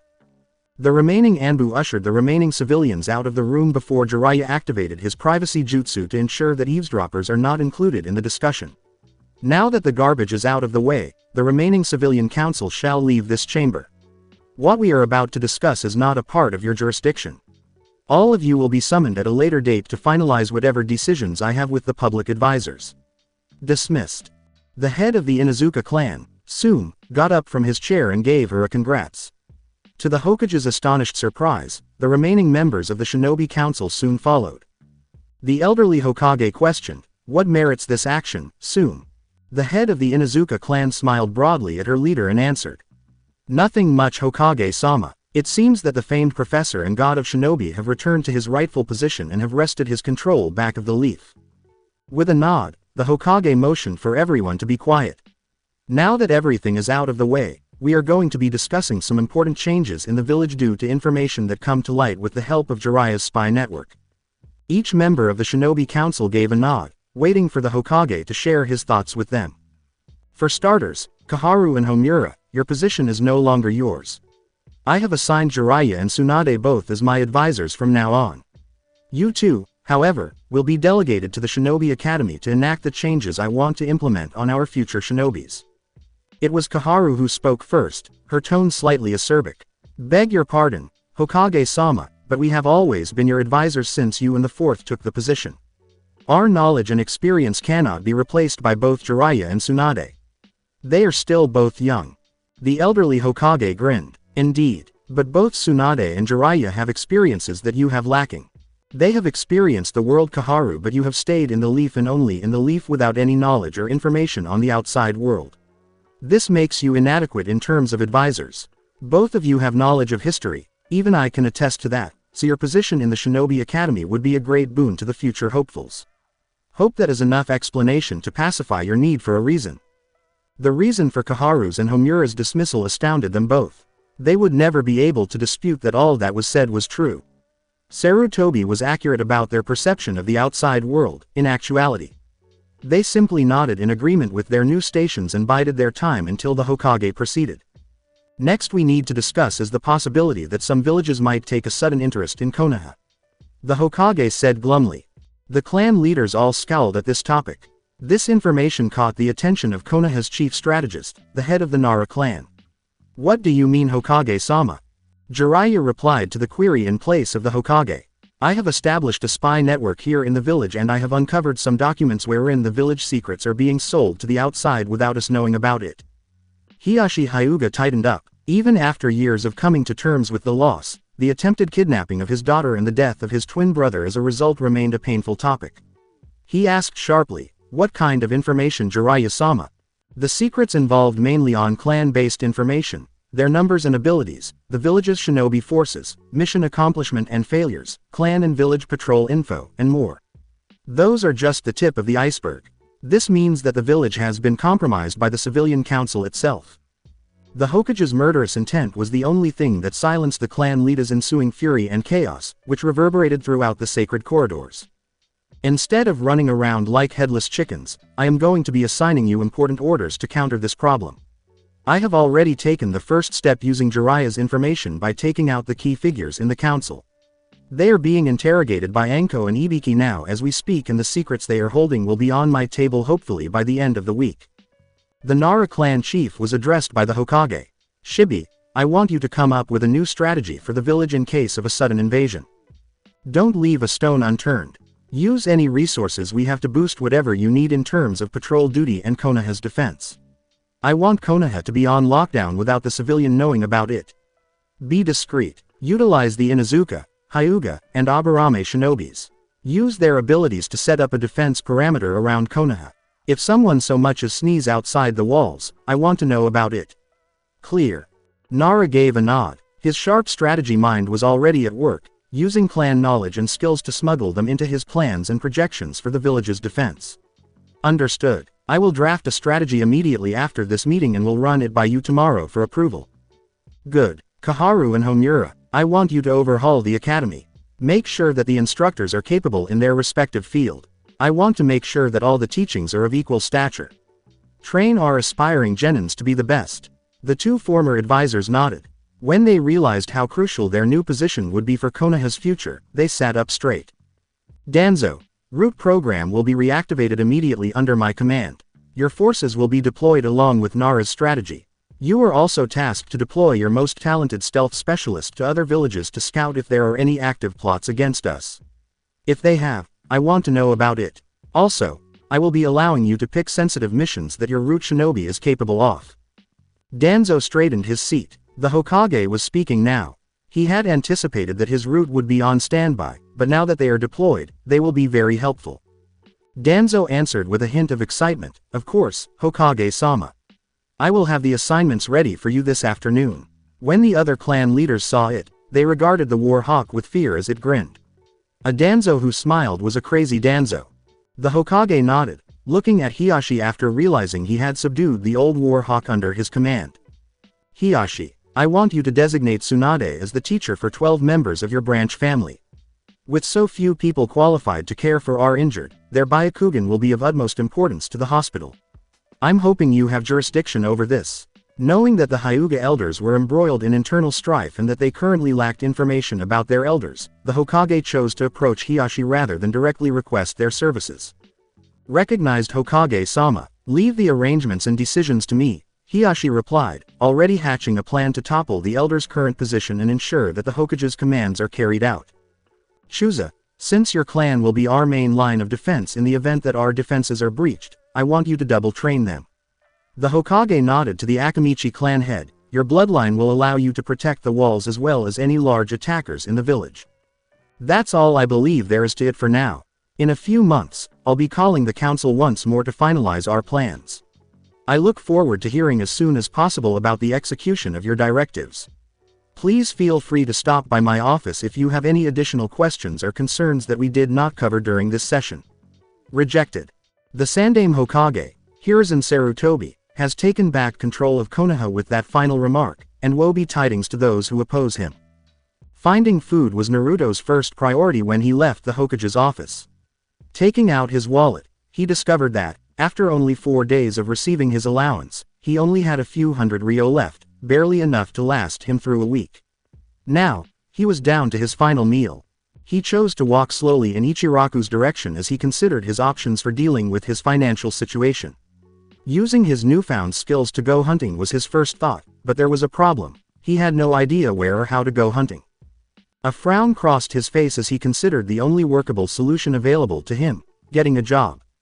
Given the way the villagers had treated him, he knew that finding a job in Konoha would be nearly impossible. He knew just the right person to help him out when he needed it. He ran all the way to Ichiraku Ramen with the intention of using the last of his allowance for a filling meal. It was getting close to dusk when Naruto left Ichiraku and headed for the academy to speak with the only person he knew who could help him. Using his crazed speed to get there as quickly as possible, he made good time, entering the academy compound and seeing that his classroom's lights were still on when he knocked on the door. A voice inside the classroom said, "Come in." Snapping into the room, Naruto saw his academy teacher marking exam papers. "Good evening, Mr. Iruka. Are you occupied?" Considering that Iruka was grading papers, it was a bit foolish of him to ask, but it was the best answer he could think of. Iruka frowned when he saw Naruto standing clumsily by the door. This was the first time Naruto had ever paid him a visit at this hour of the night in the academy. "Hey, this is the first time he's knocked and he's being courteous. There must be a problem." He chose to break the ice by making fun of his favorite, loudest student. "Well, not really, Naruto. Why have you come here right now? I was concerned when you missed 3 days of class."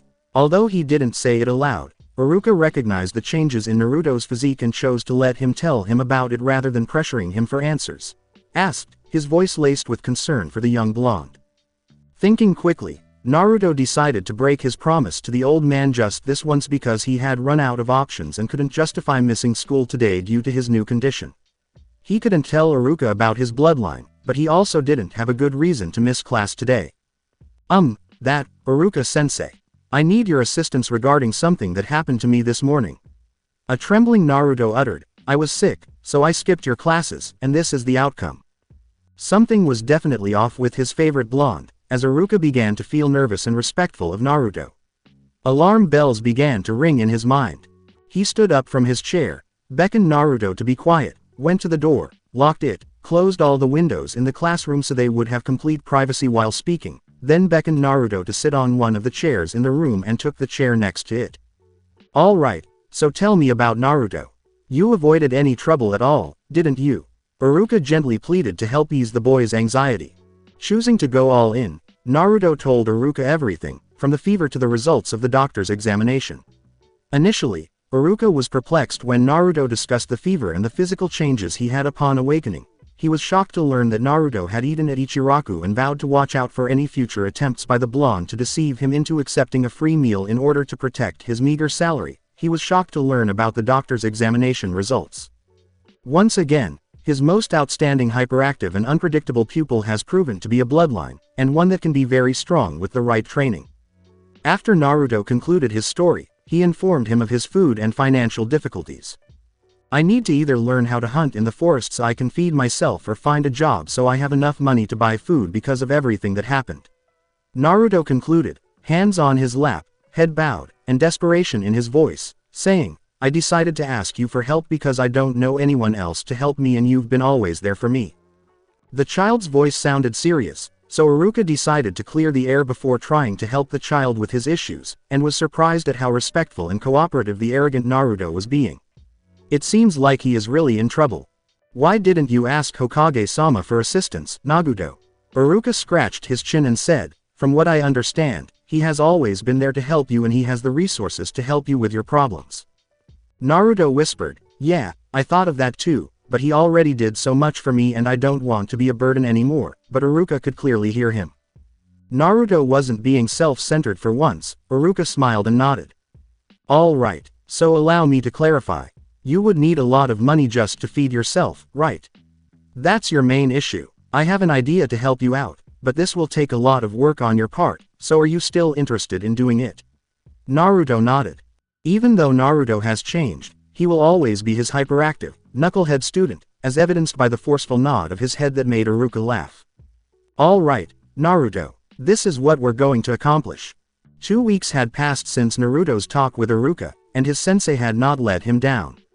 The following day, with classes not in session, Iruka took Naruto to meet a friend of his down in the merchant district, where they met Saji, the proprietor of a blacksmith and weapon shop and purportedly the best weapon maker this side of the elemental country.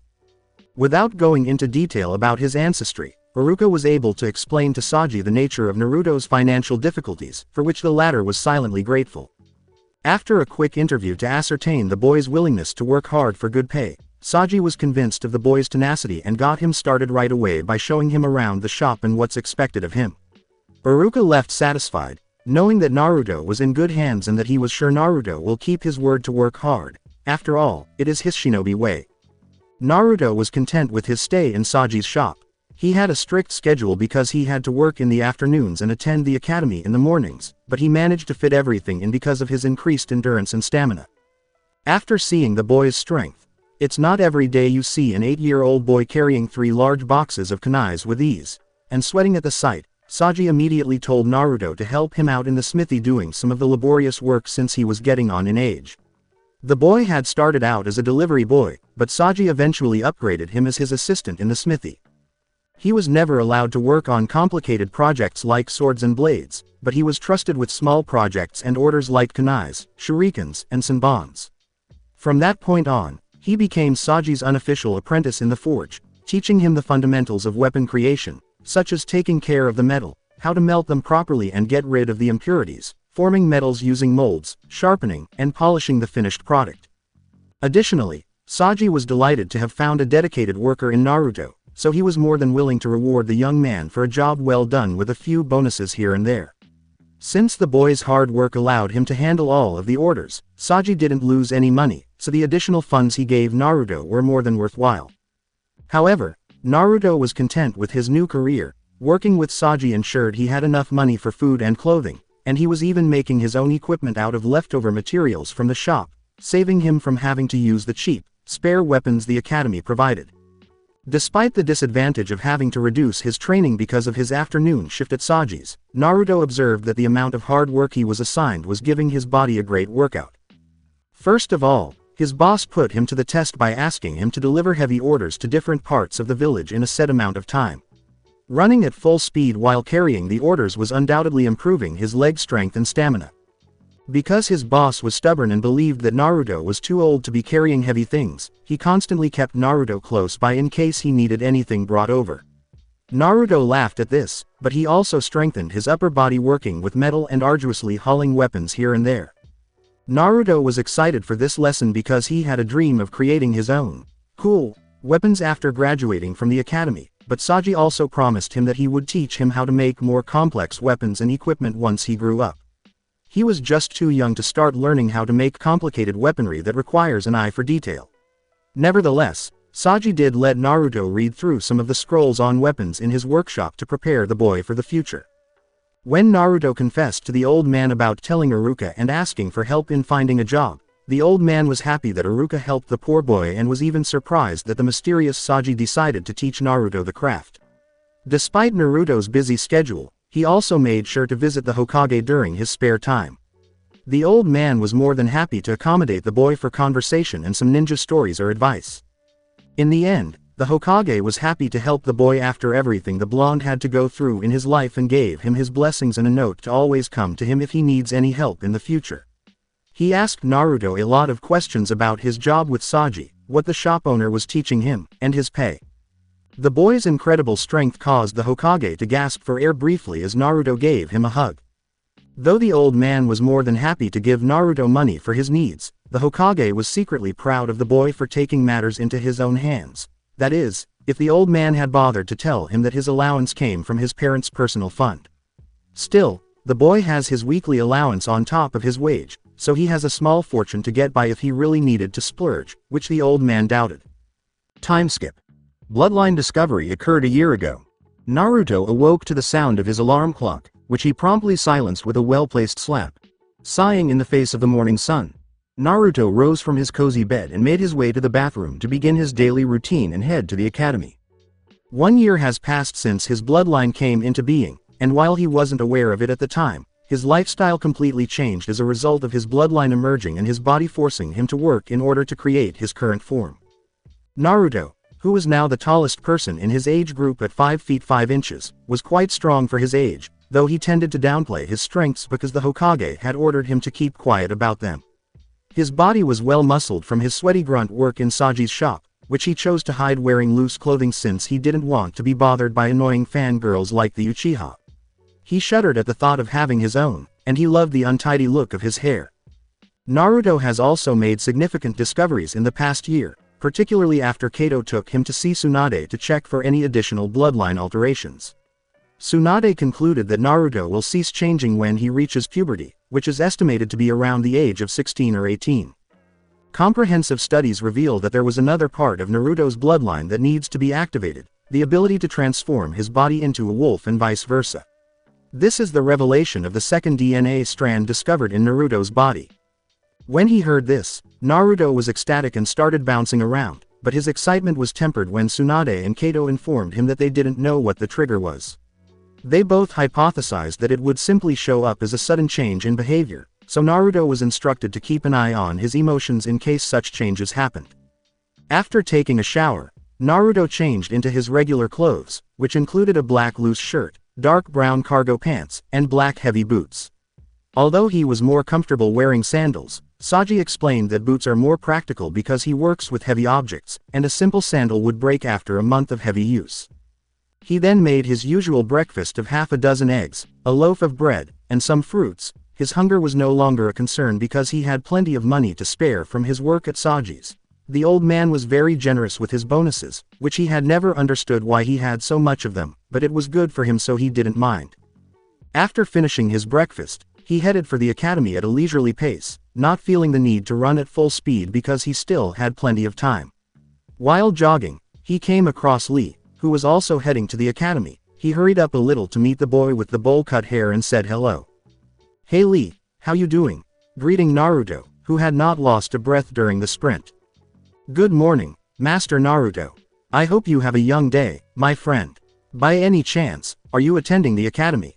Although Naruto has already grown accustomed to Lee's eccentricities since meeting the boy a few months ago, he was entertaining if you choose to overlook the youth that usually accompanies his speeches. Lee inquired in his characteristically loud and youthful voice. Naruto laughed, "Yep," but then shot Lee a determined glance and a wolf-like smile. The usual. There was clearly challenge in his voice. Lee smiled at the impending competition, saying, "Ready. Go. 1, 2, 3. To the surprise of a few villagers who stood in their way, both ran at their maximum speeds, creating a massive cloud of dust in their wake. Naruto won this time around because of their incredible speed, and they both stopped to inhale deeply. "Naruto-kun, that was really a youthful run. Although I've lost to you this time, I will prevail tomorrow." Despite the sweat streaming down his face from the effort he put into the competition, Lee declared, fires burning in his eyes. Naruto laughed at the way his friend was acting. He was glad of the daily challenges because they allowed him to see how strong he was covertly. "What is the count right now?" he asked, using the back of his hand to wipe the perspiration from his face. With great enthusiasm, Lee replied, 221 to 220 in your favor, and he started to head towards his classroom. After saying goodbye to his friend, Naruto nodded and headed for his classroom, where he discovered that he was the only person there and that he was 30 minutes early. Feeling sorry for himself, he walked to his seat in the back of the room and took a quick nap before the lesson began. Later, Naruto heard Iruka calling the class to order, so he opened his eyes and gave them a quick rub to get rid of the bleariness before Iruka addressed the class after calling the class rosters. Good morning to all of you. We're going to go over the various ninja disciplines in brief today. Everyone groaned as Iruka said, this will be a practical exam that includes throwing shuriken kunai, a taijutsu spar, and finally, breaking down the cloning technique before giving it a try yourself. Iruka's monotonous voice began the class by going over weapon throwing technique and the specifics of the academy style of taijutsu. He explained that the academy style is a foundational style that will help them transition to other styles more easily because it includes fundamental knowledge and muscle memory for throwing punches, kicks, landings, and basic evasion maneuvers, many of which he was already familiar with from the taijutsu instructors who taught the material. Naruto had known for months that the academy's instructors, aside from Iruka, were interfering with his education when he noticed during a taijutsu class that his instructions were significantly different from those of his classmates and that he felt awkward practicing the style because it seemed to throw him off balance rather than correct it. When he asked Saji about this upon arriving at work that afternoon, the old man asked him to demonstrate what he had been taught, which infuriated Saji, who then went on to correct the boy and even went into further detail, revealing to him that Saji was a retired chunin who had left the school after suffering an injury and had gone on to continue the family's metalworking business. Following the taijutsu lecture, Iruka taught them the fundamentals of clones, which piqued Naruto's interest because, given their age, this was the first jutsu the academy had ever taught them. The technique's chakra requirement was so tiny as to have no negative effects on their developing chakra coils.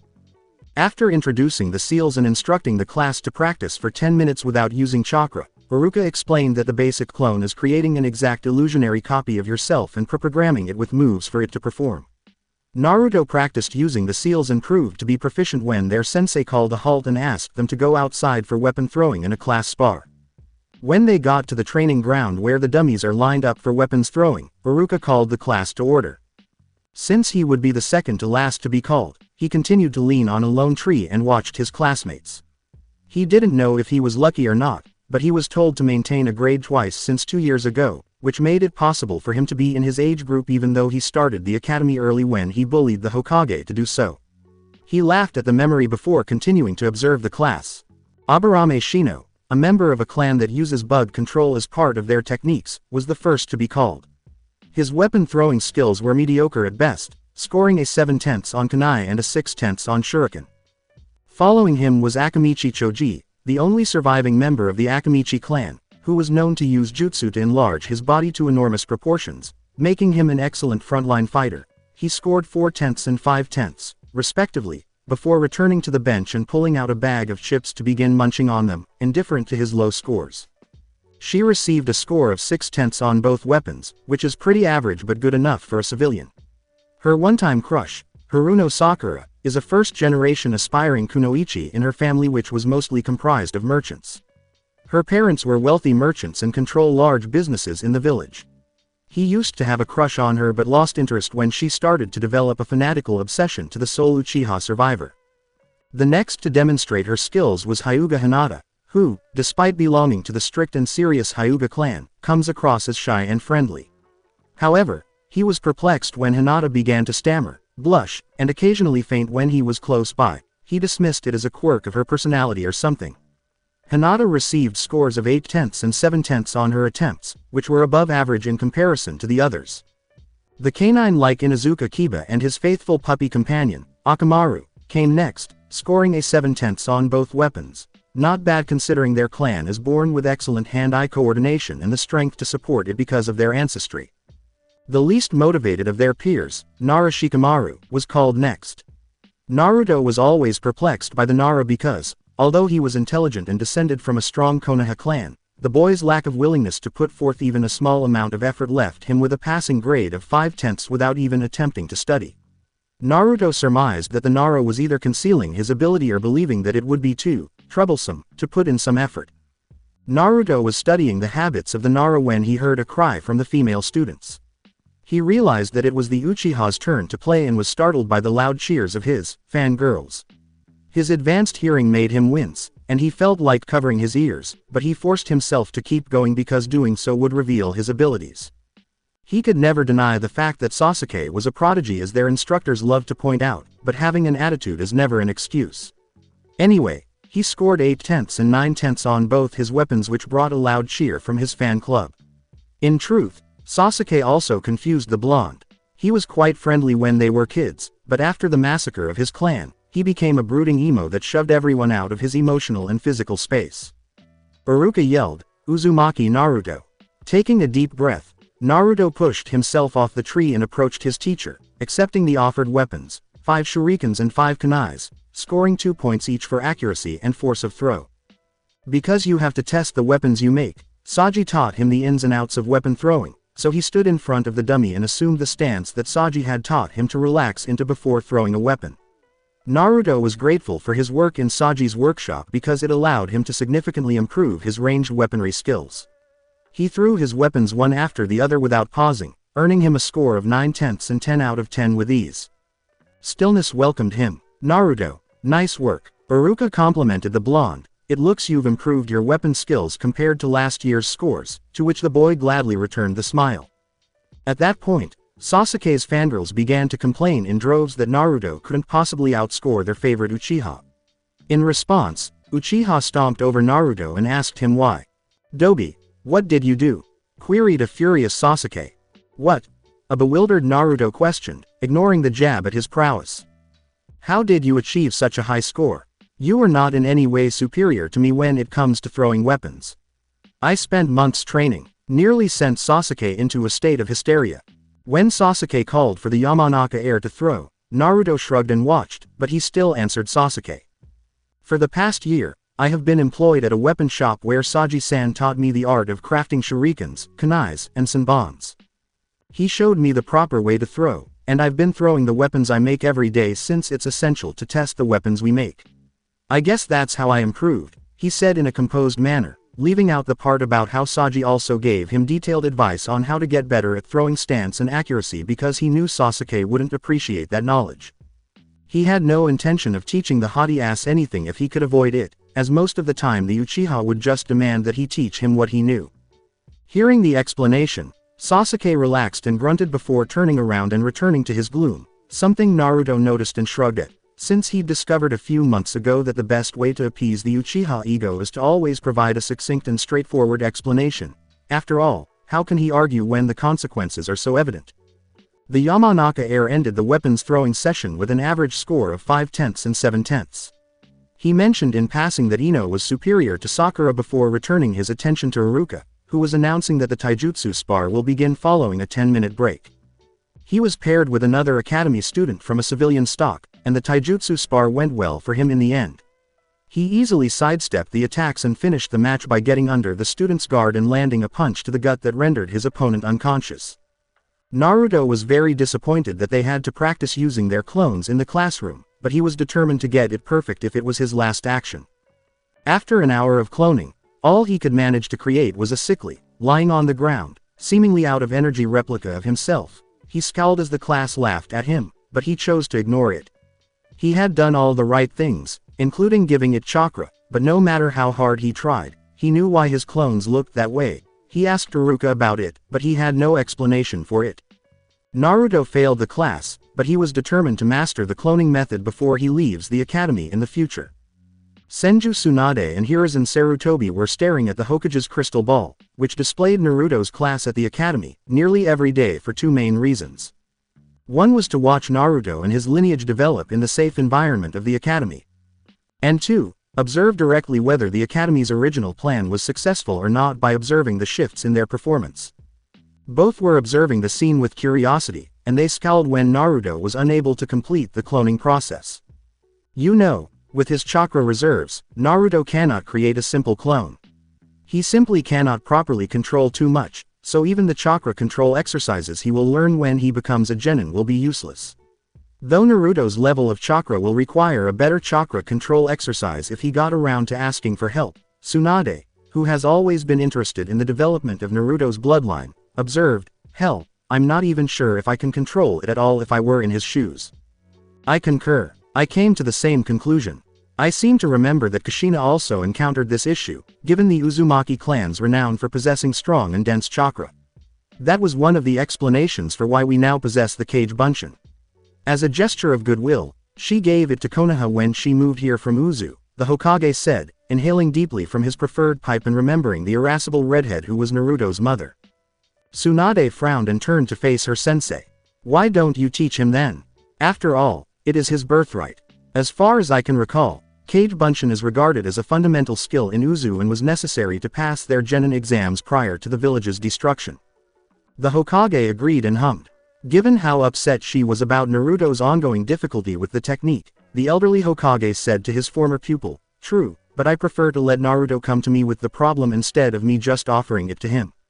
I don't want him to become too dependent on me. If I know him well, he will keep trying at it considering his bullheadedness, but if he presents the problem to me then I will teach it to him." Since the so-called Council Coup and Leaf Renovation Plan, Sarutobi Hiruzen has returned to the role of the professor who frightened Konoha's adversaries in the Third Great Shinobi War. He was no longer a leader who was content to give people second chances and let them fend for themselves. No, he was now a man capable of more comprehensive analysis, which enabled him to decide whether the use of force to enforce compliance or a peaceful resolution is required. He was also preparing Tsunade to succeed him when he retired, which is one of the reasons why the two of them were visiting the academy virtually daily to ensure that the modifications were being implemented exactly as planned. Although he had faith that Homura and Kaharu would carry out his instructions, it never hurts to double-check every now and then to make sure everything is operating as it should. It appears that the academy classes were benefiting from the introduction of jutsus and the increase in weapon proficiency. Still, he wasn't sure if introducing Meidagai to the academy's formal curriculum was a good idea. His vision of a graduating class of genins running around Konoha on missions while decked out in green spandex made him shudder. The whole thing is horrifying. To get the horrific vision out of his head, he might have to go see Inoichi later. Sarutobi finally broke his composed demeanor when he asked, "So Tsunade, do you have any news on Naruto's bloodline?" He was curious about Naruto's lineage and wanted to make sure his surrogate grandson wouldn't experience any major issues in the future. Tsunade unfolded a scroll containing her conclusions and theories about Naruto's state of illness. Tsunade reported with a clinical detachment that medic nin should imitate when giving medical reports. Nothing much, sensei. It seems that the improvement to his senses, mainly his hearing, smell, and taste have stopped, so we can expect it to be at this level even after he reached maturity. However, these senses are still greater than that of the strongest in Izuka, so he got the best in the bargain. Actually, it is a godsend that it stopped, or else he will be suffering from it in the future since there is no way to turn it off. I was even surprised when he told me that he could control his senses depending on the situation. His physical body is still improving at an astounding rate, and his work in Saji's shop is doing wonders to his core strength. I guess it was a stroke of genius on Iruka's part to have the kid work there considering his bloodline. When he reaches puberty, he would be somewhere around 6 feet 3 in height with a body as powerful as a bodybuilder but springy as an athlete. Sarutobi was extremely pleased with the report as a whole. Not only was his substitute grandson a formidable shinobi in training, but he also secretly felt relieved that the leaf would be safe from harm thanks to the boy's abilities. He paused briefly, recalling a small detail from Tsunade's notes, then said, "That is great news, Tsunade. Yes, Iruka did earn my respect when he helped the boy out. How about the activation of Naruto's wolf transformation, as you called it?" Sealing the medical reports back into her personal storage scroll, the legendary slug Sanin shrugged. "Nothing so far. We know that it is a mental and emotional trigger, but we haven't determined anything yet. We have come to a conclusion that the change might require him to age a bit first, or it will require a massive amount of mental and emotional trauma to initiate the change. Aside from that, we got nothing concrete. Only time can tell how it would come out." The Hokage gave a nod. All he could do was hope that the boy's health wouldn't suffer as a result of this branch of Naruto's bloodline emerging. The elderly Hokage said, determination mirroring Tsunade's in his eyes, "Keep me posted after every checkup to ensure that no harm comes to Naruto. I have failed him once and I will not do so again." Time skip. 4 years following the bloodline's discovery equals Naruto's age, 13 . Right now, Naruto was pounding away at a piece of metal, shaping it in preparation for an Anbu order for a katana. As Saji's informal apprentice, he had advanced significantly in his abilities. At the age of 11, Saji declared that he was ready to shape metal for bigger weapons because his 2 years of experience working with metal had improved. At this point, Naruto started working as an unofficial art apprentice for Saji. Naruto studied sword making under Saji's guidance and also used his newfound skills to make other weapons, such as spears, sei, halberds, and the like. He was like a sponge, soaking up all that Saji taught him, and the old weapon maker was more than satisfied with the outcome. Naruto has been working with Saji for 4 years now, and he is a very content camper. Beyond his proficiency with metals and weapons, the fair-haired boy has transformed from a gaunt boy into a formidable shinobi in training. At 5 feet 11 inches, he was taller than most people in his age group and had muscles that would make any woman cower. He could easily pass for a teenager and no one would ever know if they didn't know Naruto.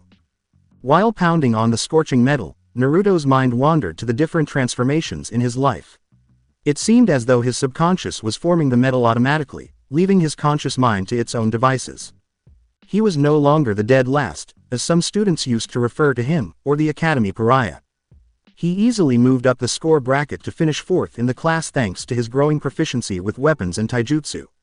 The only thing standing in his way is his incapacity to create clones. Otherwise, he found ninjutsu to be fairly easy, particularly with the henge, which he occasionally used to purchase goods from shopkeepers in the village who were adamant that he not patronize their establishments. In relation to taijutsu, he was able to alter the current academy style to develop his own fast-moving, powerful style.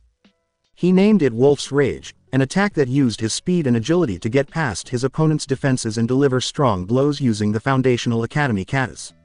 His look was reminiscent of the Goken that he had witnessed a Junin in green spandex use for one of the academy demonstrations.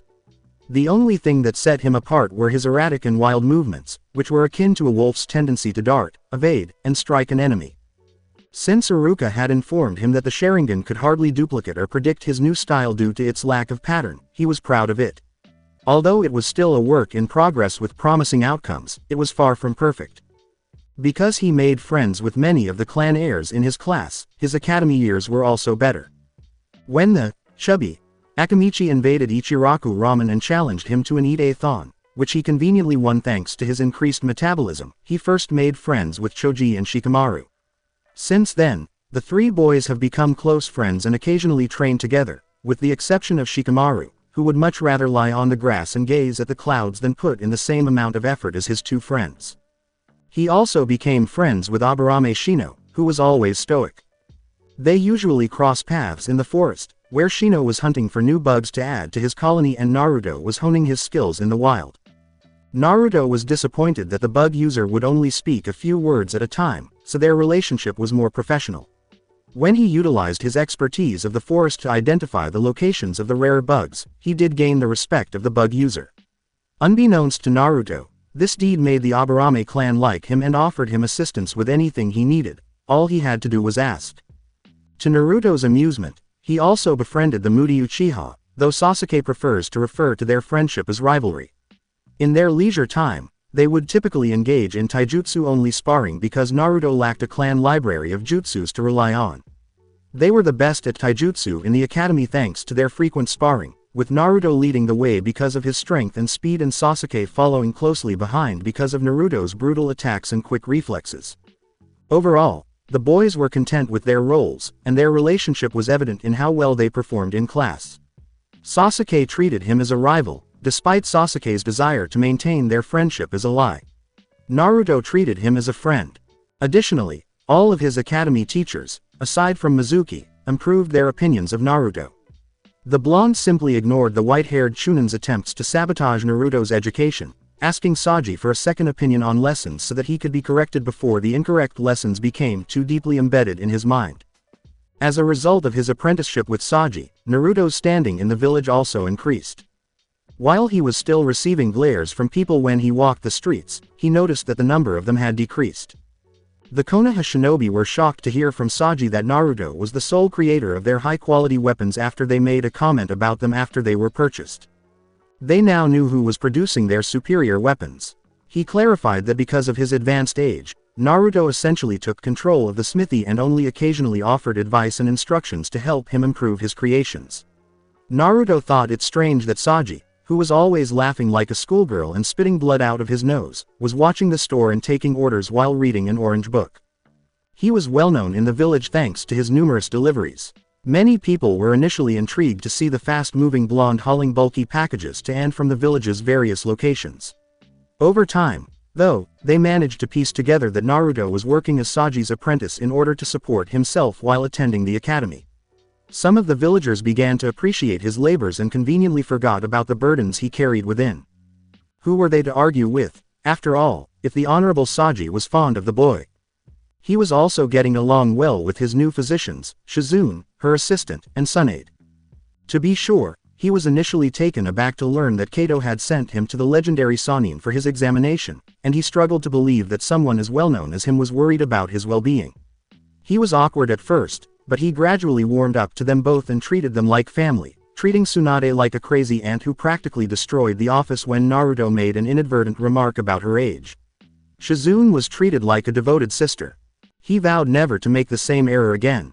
Every time he considered that Tsunade's fabled punches might have struck his body rather than the wall, which was reduced to dust by her fabled fist, he shuddered.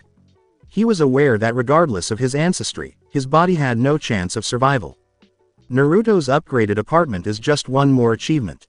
He observed that mob attacks on his apartment had stopped after 2 years of working with Saji.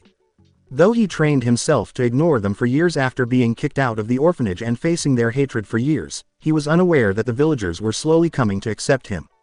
He used the money he had saved to buy supplies for the repairs and renovations, and he applied the knowledge he had learned from Saji to transform his 1-bedroom apartment into a 3-bedroom home with a kitchen and living area. Even though his apartment was too small, he bought the rooms next to his own and tore down the walls to make it work for him. He remodeled a room to house his arsenal of weapons, which was impressive given that he had created them all. Since the apartment building where he was staying was owned by the village, he needed to ask the Hokage if he would be willing to sell Naruto the entire floor in order to implement his plan to build a dojo on the lower floor. However, he decided against this plan because the forest made an excellent training ground. It was the proper shape of the metal he was pounding that snapped him out of his reverie. Using a pair of tongs, he lifted it and placed it in a water vat to allow it to cool. Naruto was pleased to have finished creating a new weapon for the leaf's use, and the hiss it produced was amazing. He was proud of every weapon he created, and their high caliber was a reflection of his meticulous attention to detail in each one. He used the tongs to remove the metal once it had cooled down considerably and set it in front of his work table for examination. It was flawless. He gave himself a nod and set it in one area of the wall for the upcoming task of honing and sculpting the blade the following day. This afternoon is his genin exam, which he hopes to pass in order to fulfill his dream of joining Konoha's military. He wiped the perspiration from his brows and took off the leather apron he was sporting, displaying a strong, well-muscled physique devoid of any fat. He pulled a white shirt from one of the wall hooks, pulled it over his head, and adjusted it. After leaving the smithy, he went to the front of the store and saw Saji, who was laughing, reading his orange book once more. He simply sighed at the quirkiness of his sensei. Naruto, sighing in frustration, sensei, reading that smut again, berated him. Saji scowled at his trainee as he closed the book. Shut up, Gaki, you can never become a man if you don't read this fine piece of literature. Naruto sneered. The boy with the blonde hair exclaimed, that's just porn. Only perverts read those, and I'm no pervert. Saji gave Naruto an obscene smile. Really now, so the blush you were sporting when Higarashi's kid, Tenten, came by a few days ago was nothing. Huh, he replied with a smirk. Naruto frowned and flushed. Shut up, sensei. Anyway, I'm leaving early. I need to get to my apartment to freshen up so I won't be late for today's exam. The boy received a pat on the back from the elderly man who nodded. You will do great, boy. Make sure that you come by after you graduate. I have something that you would find interesting. Naruto regarded him with curiosity. Is this about the project you were making for months now? While Saji was working on the smith on his days off, Naruto was aware of it and managed to keep it a secret from him. His interest was piqued, but he didn't want to bother his informal boss further. After all, one of the most crucial lessons Saji instilled in him was the importance of patience. Saji simply waved away his inquisitiveness. Then he roughly shoved Naruto out of his shop, saying, ask me no question and I tell you no lies. Beat it, squirt, and give them hell. Naruto smiled. Yes, of course, I'll do that. Goodbye, old man. Naruto then ran as fast as he could to his apartment to make sure he wouldn't be late for his exam. Naruto left the compound feeling down. Despite being rated as the third student in his class, he failed the academy exam. How could he have known that the prerequisite for the exam included the use of clone jutsu? As he made his way to Ichiraku Ramen, he kicked a stray pebble in an attempt to assuage his disappointment over failing the exam. Just as he was about to arrive, he heard his name called. "Oi Naruto." When Naruto halted and pivoted, he noticed Mizuki approaching him. Naruto said softly, "Hi Mizuki-sensei. What brings you here?" Mizuki smiled at him. He put a hand on Naruto's shoulder and said, "I was looking for you." He asked, sounding worried, "How are you doing?" All Naruto did was shrug. "Doing okay. I mean I failed before so this is nothing new." Mizuki gave him a back pat. "Don't worry about it. Actually I came here to offer you something that we usually do to those who failed the exam." He grinned. This made the blonde boy sit up straight. Another strategy to ace the test. This offers too much to be real. "Are you sure Mizuki-sensei? I haven't heard about this before." Chunin, who has white hair, simply waved the question away. "Of course you haven't heard of it. It won't be a special test if everyone knows about it. We only offer this to exceptional students who don't get to pass the exam due to some circumstances, like your failure to make a clone for one. So what do you say?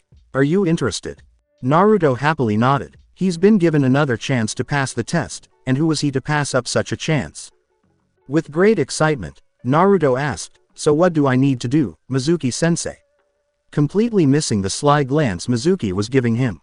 Giving Naruto a piece of paper with a hand-drawn map of the rendezvous point, he explained, "Well, it's simple really. This is a stealth and retrieval mock exam. There is a huge scroll in the Hokage library that you need to steal, and bring to a designated spot in the forest. Your task is to successfully infiltrate the Konoha archive in the Hokage Tower, steal the test scroll, and bring it to this location. In order to graduate, you need to learn a jutsu from that scroll before I arrive. So, do you want to take this exam? This is a once-in-a-lifetime opportunity and it won't be offered a second time." Naruto exclaimed, "Sure thing. I will get this exam done perfectly," completely missing the menacing smirk on Mizuki's face as he hurried off towards his apartment to prepare for his mock mission. When Naruto got to the cabin in the middle of the forest where he was meant to meet Mizuki, it was almost midnight. With 2 hours remaining, he managed to steal the scroll rather easily because he could see and hear the Anbu patrols in the tower using his abilities. He squatted on the ground, opened the scroll, and set it on the grass. The Cage Bunshin technique was the first method he saw, a cloning method that needs a great deal of chakra to execute. Victory. This is the fix for the worst jutsu he used, which caused him to fail the academy. After reading the description, he thought it was interesting, especially the part about his clones passing on whatever knowledge they acquire to the original. Naruto didn't waste any time in following the directions and was able to successfully activate the technique without even tiring.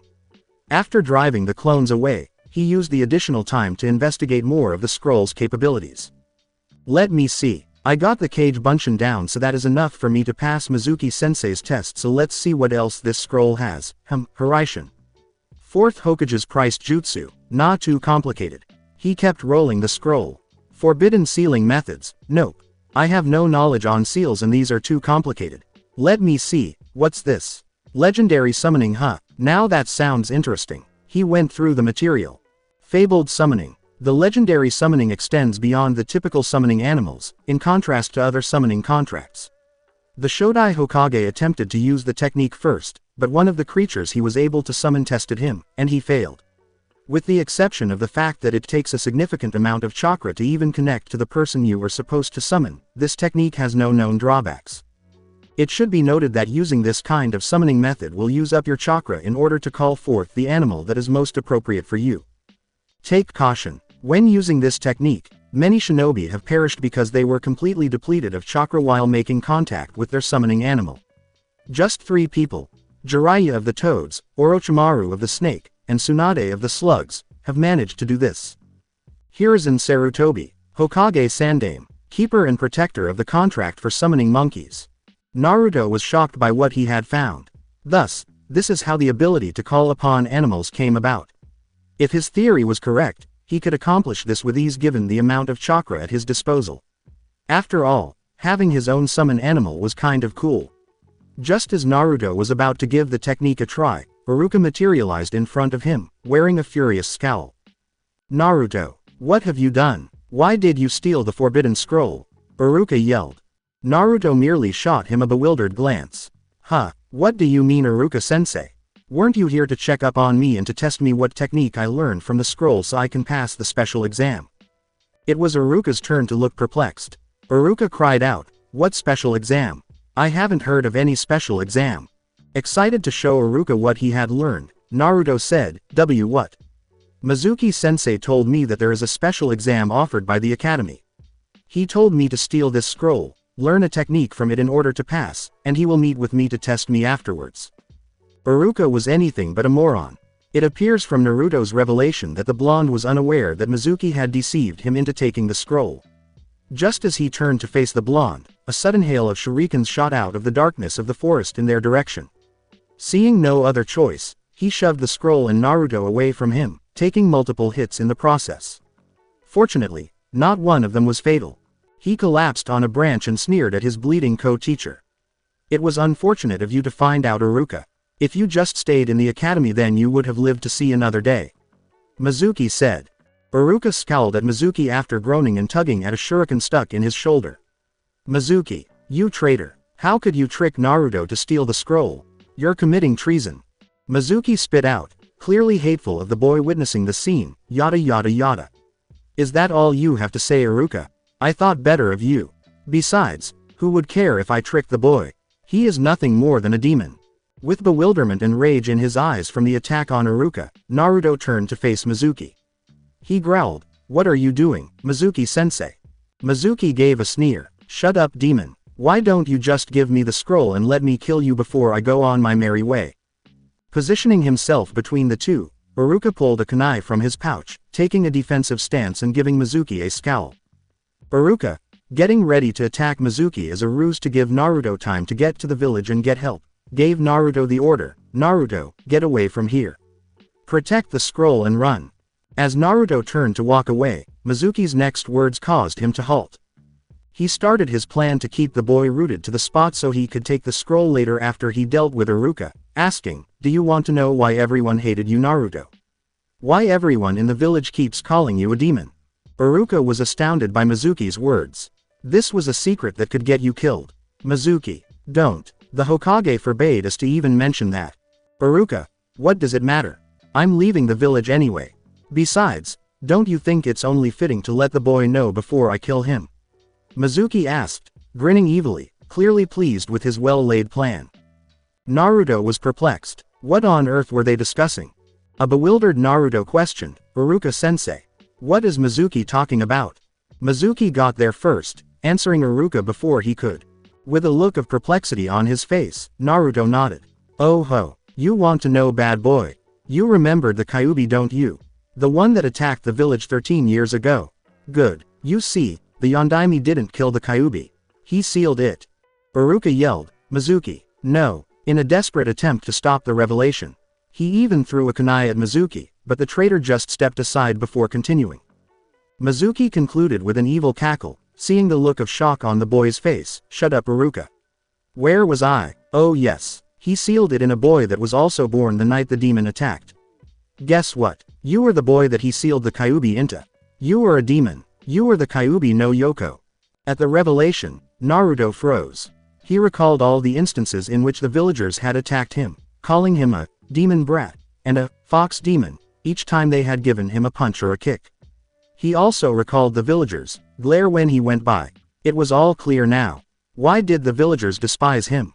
Mizuki saw that Naruto was stunned by the revelation and decided to seize the opportunity. Thinking he would kill the demon right then and there and earn some fame for himself, he threw the enormous shuriken he was holding towards the still frozen Naruto, exclaiming, Die demon. Not that he needed it, since he was leaving the village anyhow. Iruka did the only thing that came to mind when he saw the projectile heading straight for his favorite pupil. He pushed Naruto to the ground and used his body as protection.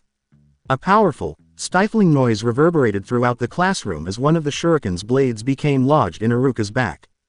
When Naruto witnessed his teacher shove him out of the way of the shuriken and parry the blow himself, he was startled out of his shock.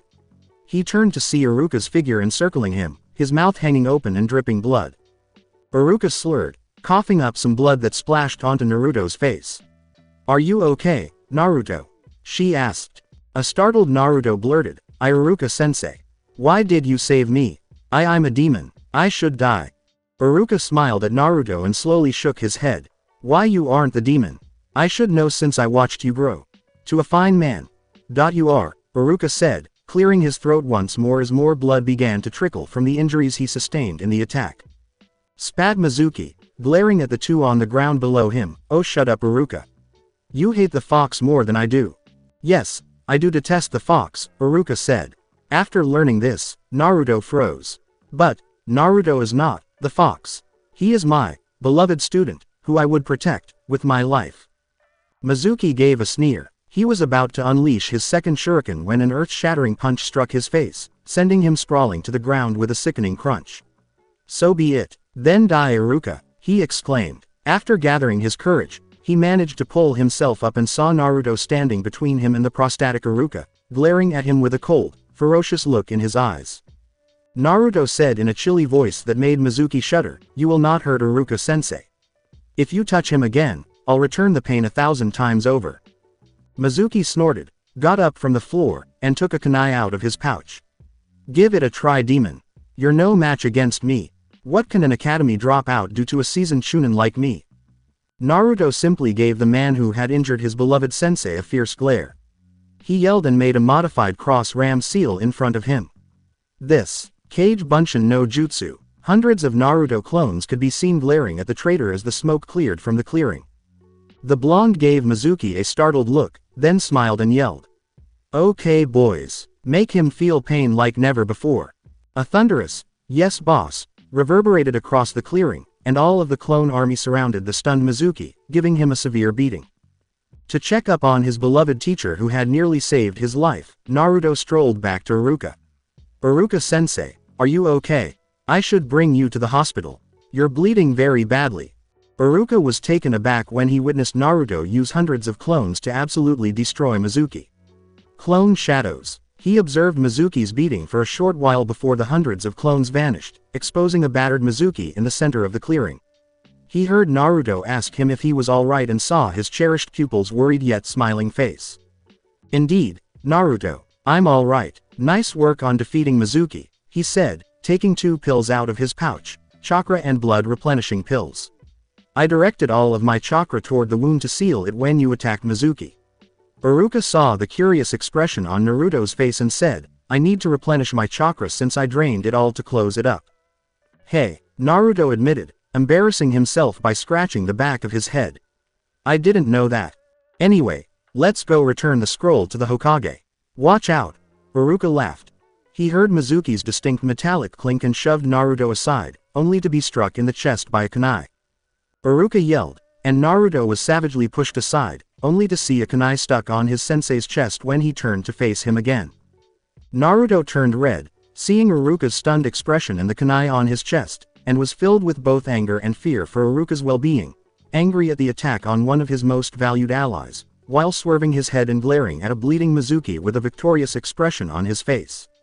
As he spat out some blood that was collecting in his mouth, Mizuki stammered, he, good riddance to bad rubbish."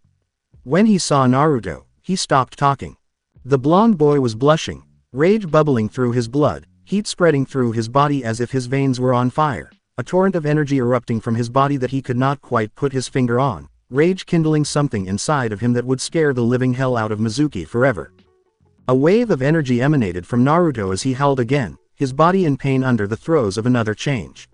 He crouched down on the ground on all fours as his body changed again. His ears grew and his mouth elongated to form a wolf's muzzle. His teeth grew sharper, more defined. Sharp nails grew from his hands and feet. Naruto howled again as the rage and heat in his body rose up to a roaring crescendo. His body bulged and grew that tore his clothes away, except for his pants. When the shock subsided, Naruto stood up, shivering from body to body as he transformed into his wolf form, which was gradually vanishing as the heat left his body. He removed his sight from the still shocked Mizuki and examined himself. He resembled the werewolves he had read about in his books. His golden fur covered him, and his sharp claws made him appear even taller than he had been before the transformation. When Mizuki saw the wolf-like grin on his face, it nearly made him urinate on his pants because he could see his razor-sharp teeth staring back at him. Good. Thus, when Tsunade Ba-san mentioned that I could transform into a wolf, this is what she meant to convey. This is really awesome. The now transformed blonde crowed as he studied the changes on his body. He felt so strong, so free, so liberating that he wanted to howl once more, this time not out of pain but out of freedom. Just as he was about to do so, Mizuki's voice interrupted him, making him growl angrily. Who are you? Hell, I was aware of it. You're the Kyuubi, Mizuki yelled, still in shock. Are you stupid or what? Naruto growled, his voice echoing throughout the clearing. You idiot, I'm a wolf. Kyuubi is a fox, and as you can see, I'm a wolf, or a wolf man, dumbass, he said, pointing to his altered appearance. Cease talking. You cannot fool me, demon. Perish. With a last gasp of bravery, Mizuki threw his one and only shuriken at Naruto, who was watching it spin in slow motion toward him. Grasping one of its blades, he quickly grabbed it out of thin air and studied the weapon for a short while before realizing it was one of his creations. Oi Tem, how dare you use the weapon I made against me? In addition, this is how you use it. With incredible strength, he threw the shuriken back at Mizuki. The traitor could not have avoided it at all, as it sliced off one of his arms by the elbow, severed one of the trees behind him, and became stuck at another, causing Mizuki to scream in agony. When Naruto saw his opportunity, he sprang forward, using his strong legs to punch Mizuki in the gut, breaking one of his lower ribs and sending him flying. Then, he leapt up and executed an incredible axe kick, striking the traitor in the back and sending him smashing into the ground with such force that it left a crater behind. After landing at the edge of the Mizuki-shaped crater, Naruto saw that the treacherous Chunin had been knocked unconscious by the blow. Based on the shallow movement of his chest, the Tem appeared to be still alive. Naruto snorted and proceeded to return to his beloved sensei, walking with the gait of a predator pursuing its prey. Coughing, Iruka opened his eyes blearily, but when he saw a golden werewolf smiling in front of him, he screamed. Not eat me, ah! He let out a high-pitched scream. Though surprised by Iruka's outburst, Naruto could accept Iruka's viewpoint given his recent transformation. Nay, Iruka-sensei, it's me. Iruka's immature response made him laugh desperately. Naruto, na, is that you? Iruka stammered. With a roll of his eyes, Naruto gave Iruka a broad, wolf-like grin that startled the injured Chunin once more. After all, nothing frightens like seeing razor-sharp teeth inches from your face. Yes, I have now, at last, triggered another lineage that Tsunade Ba-san told me about. I am a wolf, you see. Or a werewolf, perhaps. Isn't that awesome? Naruto leapt back to reveal his full body to Iruka. Iruka laughed and said, yep, this is Naruto right after all. He examined his wounds and was relieved that one of the storage scrolls in his chest pocket had shielded him from the kunai, thinking that he would soon die from it regardless of whether it was a chakra or not. He smiled as he observed the bouncing and happy Naruto in front of him. Hello, Naruto. You were aware that you're practically nude, right? Iruka gestured to Naruto's nearly mutilated pants, which were held together by his belt and a few loose threads. Bewildered, Naruto turned to face Iruka and then looked down, cursing what he saw. Shit, an updated report on my clothes. One of my fave pants. Those shoes. No, I'm going to die, Saji. Childishly, Naruto wept, but his gruff, wolf-like voice broke the facade. Just as Iruka was about to say something else, the Hokage and his Anbu guards materialized in front of him, blocking his view of Naruto and ensuring that they were unable to see him either. Iruka, where are the scroll and Mizuki? Naruto's Weerabi, the Hokage, concerned for his grandson, demanded. Iruka simply shrugged and gestured to their rear. The Hokage and Anbu weren't ready for the sight of a 9-foot-tall werewolf beaming at them next to a severely injured Mizuki and the Forbidden Scroll, which was lying motionless on the ground. Hey, greeted the newcomers with a still smiling Naruto, flashing his razor-sharp teeth and waving a clawed paw or hand. Naruto and Iruka started to perspire as the Hokage and the Anbu passed out. A smirking werewolf greeted the Hokage as he awoke. Hello, Hokage Gigi. I'm glad you could come along, Naruto said. Naruto was telling Iruka about his changes and abilities when he heard the old man wake up from his fainting spell and proceeded to greet him. Naruto and Iruka laughed out loud at their response when the Hokage and the Anbu fainted, and then decided to wait for them to wake. Is that you, Naruto? Questioned a still astonished Hokage, examining the alterations on his substitute grandson. If it were possible, Naruto's smile widened. Yup, Gigi. At last, I transformed into a wolf. Isn't that awesome? Perhaps Tsunade boss-san will be taken aback. He was about to say something when the Anbu guards woke up and saw a grinning Naruto in front of the Hokage. The Hokage laughed and said, yeah, this was Naruto all right. Nothing could ever emulate the way he addresses him even when they are in front of people. The only thing they could think to do was to launch an instant attack. When Naruto noticed that the Anbu had woken up, he attacked him right away, dodging a sword swipe from a cat-masked Anbu, yanking the sword from her grasp and throwing her away, and then throwing the massive bear-masked Anbu to the side in the hopes that he wouldn't hurt him too much. All of this happened in less than 5 seconds. The Hokage's cry of, "Stop!" stopped the 2 Anbu that Naruto had thrown to the trees in their tracks just as they were ready to launch another attack. Quit acing Naruto-kun immediately. With a voice that accepted no objections, the Hokage ordered everyone to stand down. That's Naruto, isn't that? Asked the Anbu with a cat face. Hey there, it's me. With his razor-sharp nails, Wolf Naruto gave his elderly caregiver a wave with his clawed hands, making him appear almost menacing. Neiko ran up to Naruto, jumped, and gave him a hard blow to the head as soon as she realized what was being called. Did you really think you were going to steal the hidden scroll you stole? And what took place with you? The sight of a 5'5" woman reprimanding a 9-foot golden werewolf was hilarious, and everyone in the clearing started perspiring with laughter. Neiko-chan, he complained, sat down, and stroked his head. I can explain, he said. I wasn't at fault. Mizuki was duped. It does not matter if you were dupped. You ought to be intentional enough to see deception, ranted a furious Neiko. It was quite comical to the onlookers that Naruto looked down, because, well, you don't see a werewolf very often, let alone one that was scared of a woman. Naruto apologized to Neiko-chan, his voice almost a whine that broke their hearts. Just as Neiko was about to give him another hard kick to the head, she noticed something that sent her buried girly instinct reeling. A golden furry wolf with fluffy ears and a bushy tail, swaying lazily behind him. Despite her vow to never do such a thing again when she joined Anbu, Neiko couldn't help but snap. Kawaii. Neiko scratched and nuzzled the massive ears as she yelled, "It's Naruto!" with such force that the large wolf was flung onto his back. With a dizzying sense of satisfaction, Naruto let out a plaintive whine, his tail and one leg twitching in bliss, his tongue lolling out the side of his muzzle, and his eyes half closed. He was in heaven. The other 2 Anbu just broke out in a cold sweat when they realized how much blackmail material the scene offered.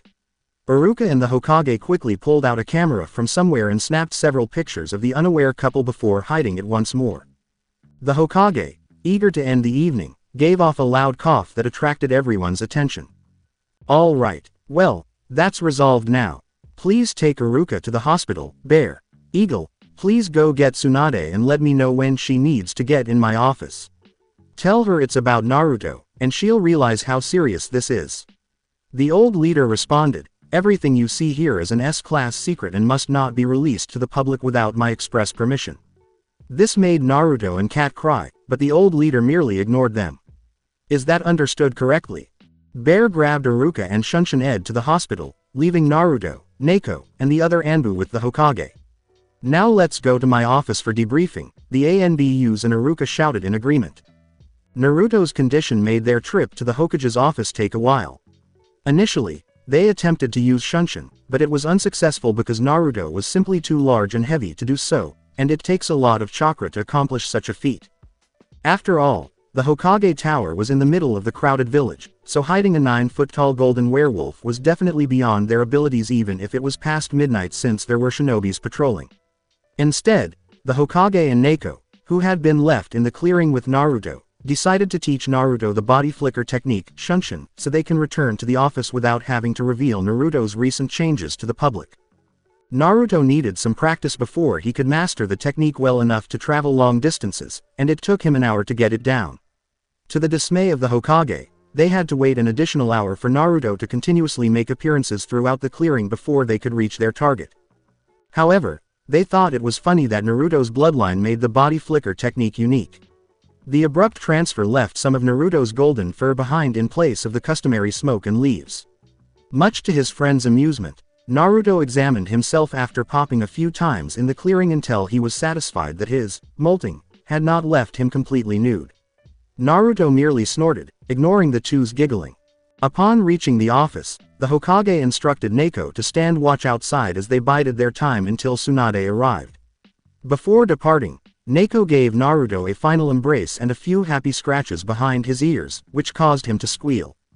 Naruto noticed Tsunade approaching the office and could smell her. With a wolf-like grin, he went behind the door, hiding himself from Tsunade, though not very well because of his size. Unaware of the joke, Tsunade entered the office. Tsunade, not exactly thrilled that her sleep had been disturbed, demanded, "Sensei, what's the reason you called me up here at this time of night? What happened to Naruto?" She wanted to sleep off the effects of the too much sake she had earlier. Like Iruka had done to them before, the Hokage did nothing more than gesture in Tsunade's direction. Tsunade spun around and saw a 9-foot-tall golden werewolf with a grin on its face. At what she saw, she blinked. The wolfman licked her from chin to hairline, blinking. Right then, Tsunade did the only thing that made sense for her. She cried out, "Bloody murder!" "Iya!" Tsunade cried out, bringing her fist back, and used all of her strength to strike the menacing-looking creature in front of her.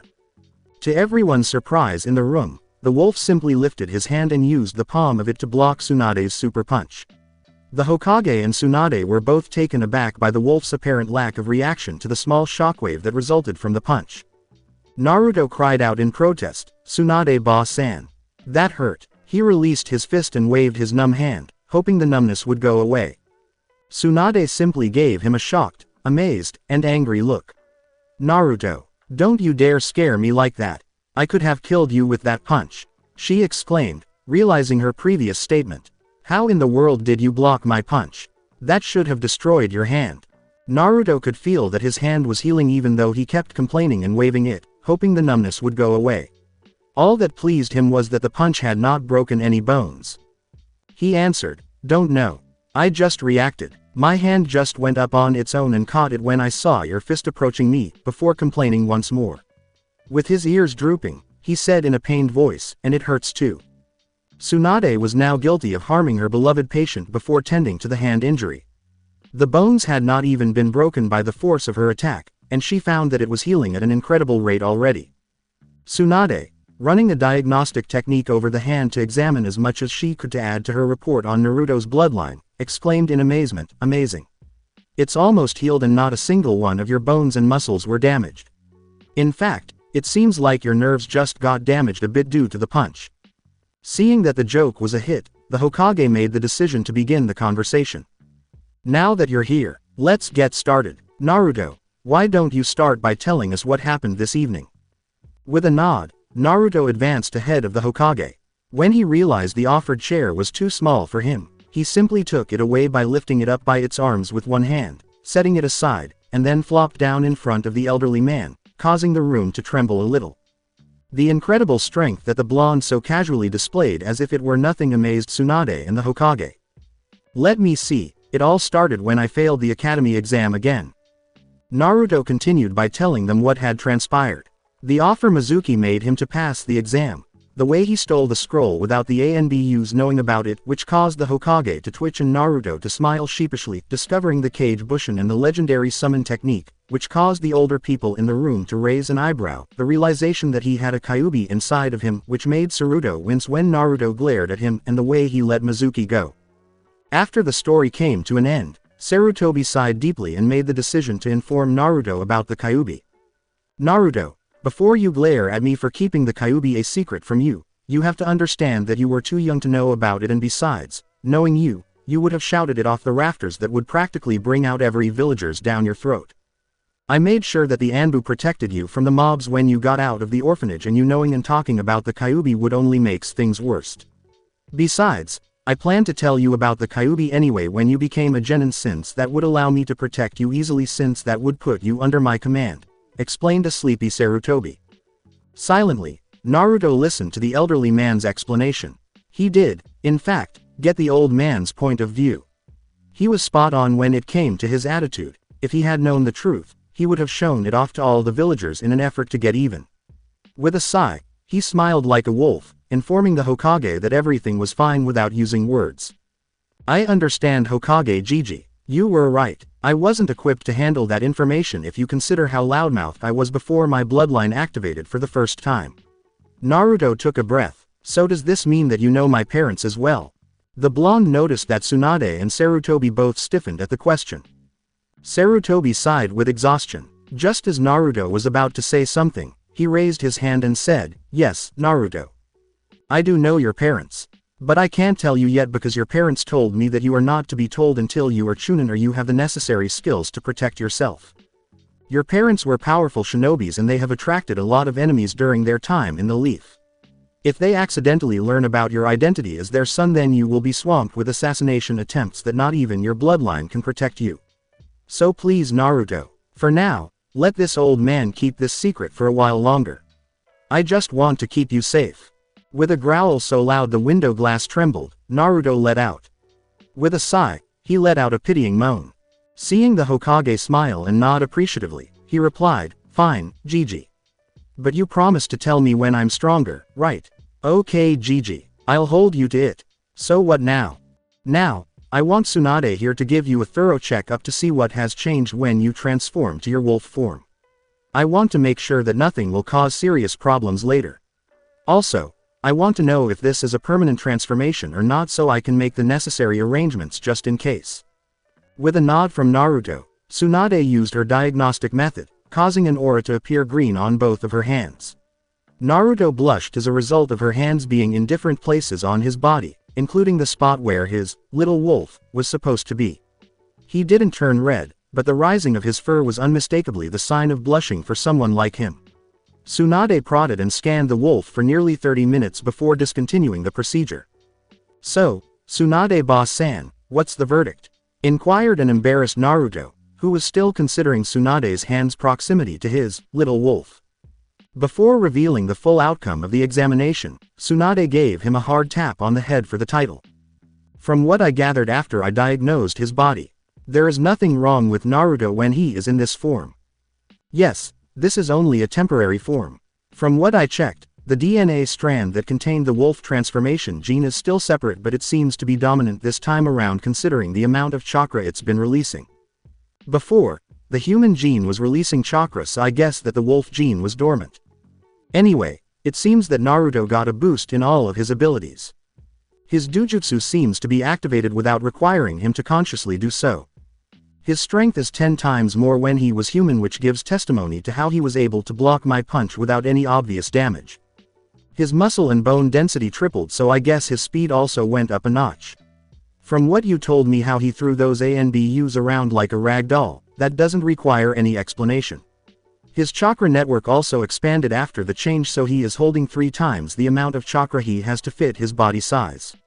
"Well, that's it." Tsunade finished her explanation, which left the werewolf and the Hokage flabbergasted with the result. "Wow, cool," exclaimed an ecstatic Naruto, whose powerful howl broke the glass in the office's windows with its tremendous force. When Naruto noticed the broken window, he stopped howling and gave a sheepish smile while using a clawed finger to scratch one of his ears. "So, how do I turn back to my human form?" Tsunade and the Hokage exchanged glances before turning to face Naruto. Sannin the Slug shrugged. "Don't know. From what you told me, rage seems to be the trigger to your werewolf form, but we don't know what the trigger would be to turn you back. All I know is that you have the ability to do so." A visibly upset werewolf cried, "Damn it. How am I supposed to work with me like this? I mean, I won't even fit inside Saji's shop, being 9 foot tall and all."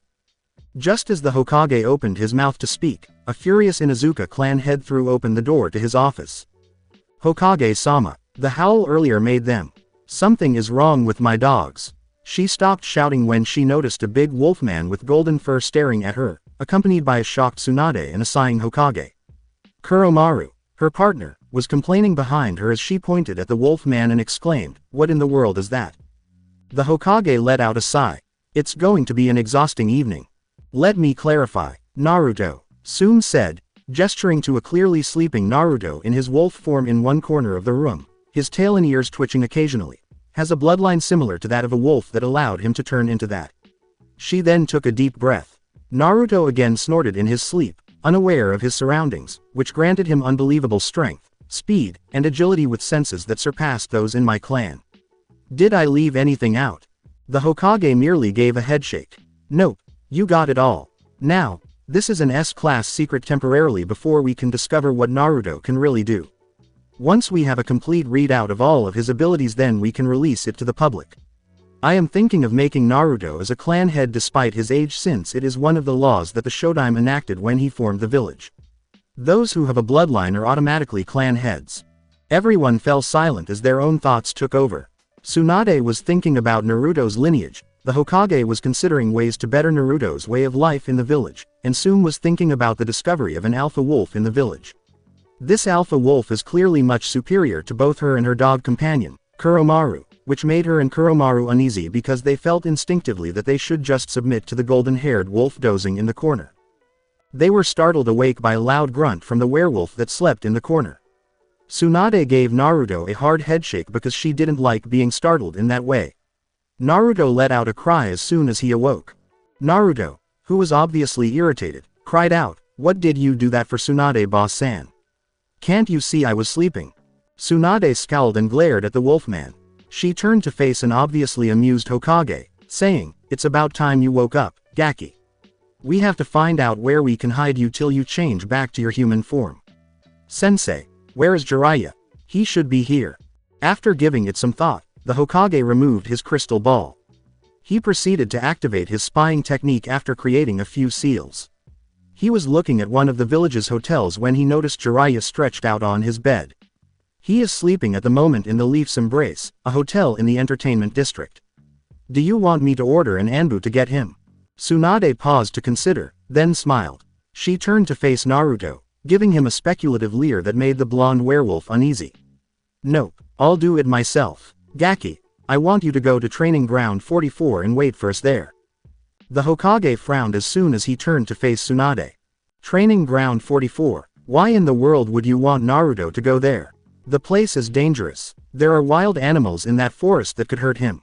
With a thumb jab behind her to indicate the blonde, he addressed the two people in the room, saying, "That is why I want him to go there. Look at him. Do you think any creature in the forest could hurt him?"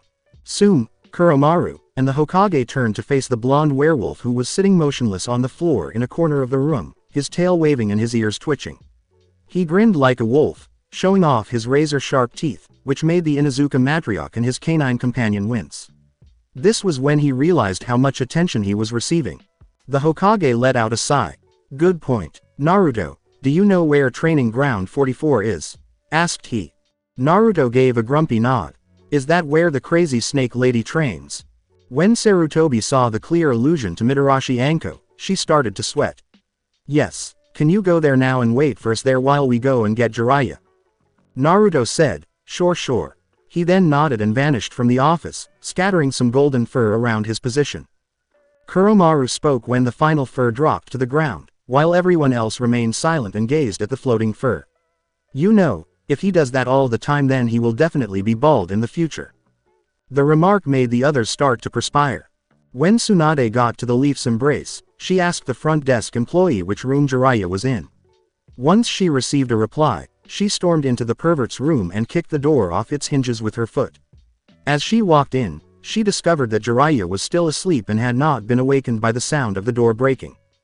Grinning, she performed a few hand seals before shooting Jiraiya in the face with a weak water bullet, causing the toad Sanin to start spluttering and swearing. He growled at the sight of a smiling Tsunade. With a mock glare, "Tsunade-chan, what did you do that for?" As he wiped the water from his face, Tsunade gave him a headshake. She vanished via Shunshin, soon to be followed by an irate Jiraiya. "Wake up, pervert, we have a situation, meet me in the old man's office, ASAP." After telling Jiraiya, who was in awe, what had happened earlier that evening, particularly to Naruto. To meet with Naruto, the Hokage, Tsunade, Jiraiya, Tsun, and Kuromaru went straight to Training Ground 44. While they were inside the forest, they heard fighting and didn't see Naruto at the entrance. They all hurried inside after the noise without waiting for an invitation, hoping that none of the forest's many dangerous animals would harm Naruto. They were astounded by what they saw when they arrived at a clearing far into the forest. Surrounded by unconscious tigers, Naruto was currently giving a very very large tiger a chokehold. These tigers were obviously dangerous because they were twice as big as typical tigers. In a group, even Anbu was afraid to face them. Upon noticing his guests, Naruto instantly let go of the unconscious tiger and waved to each of them. He waved to the unconscious tigers in the clearing, saying, "Hiya guys. Sorry about this." Naruto scratched the back of his head in shame and said, "They attacked me while I was playing around, so I kind of retaliated." He. The entire group simply shook their heads in shock at Naruto's ability to control such massive monsters that Anbu was terrified to approach or even fight. Giving Naruto a twisted sneer and laughing a little as he scribbled something in his notebook, "Sogaki. How does it feel to be the only werewolf in Konoha? From what they told me about you and Neko earlier, I would bet that every ladies in Konoha would just love to tussle with you." Tsunade gave the twisted sage a hard smack on the head and turned to face a blushing Naruto. "Hey kid, have you discovered how to change back to your original form?" Naruto, still in his wolf form, shook his head, appearing amused. He continued, encouraged by Tsunade, "Nope. But I have an idea though. I read in the Forbidden Scroll of a legendary summon technique that summons an animal that you are attuned with. I'm thinking that it is quite possible that my summon animal will know about me or my bloodline. Maybe they can help me control it or something." Soon, Jiraiya and Tsunade looked at the blonde werewolf, perplexed. "What technique is that, Gaki? I never heard of that before." Jiraiya responded. "This one was answered by the Hokage. The technique that you used to call on to your respective summons. If I recall, Jiraiya was able to call upon the Elder Toads of Mount Myoboku while Tsunade called up Katsuyu of the Slugs. Orochimaru was able to call Manda of the Snake Clan as well. They all became your summons after the three of you passed your respective tests.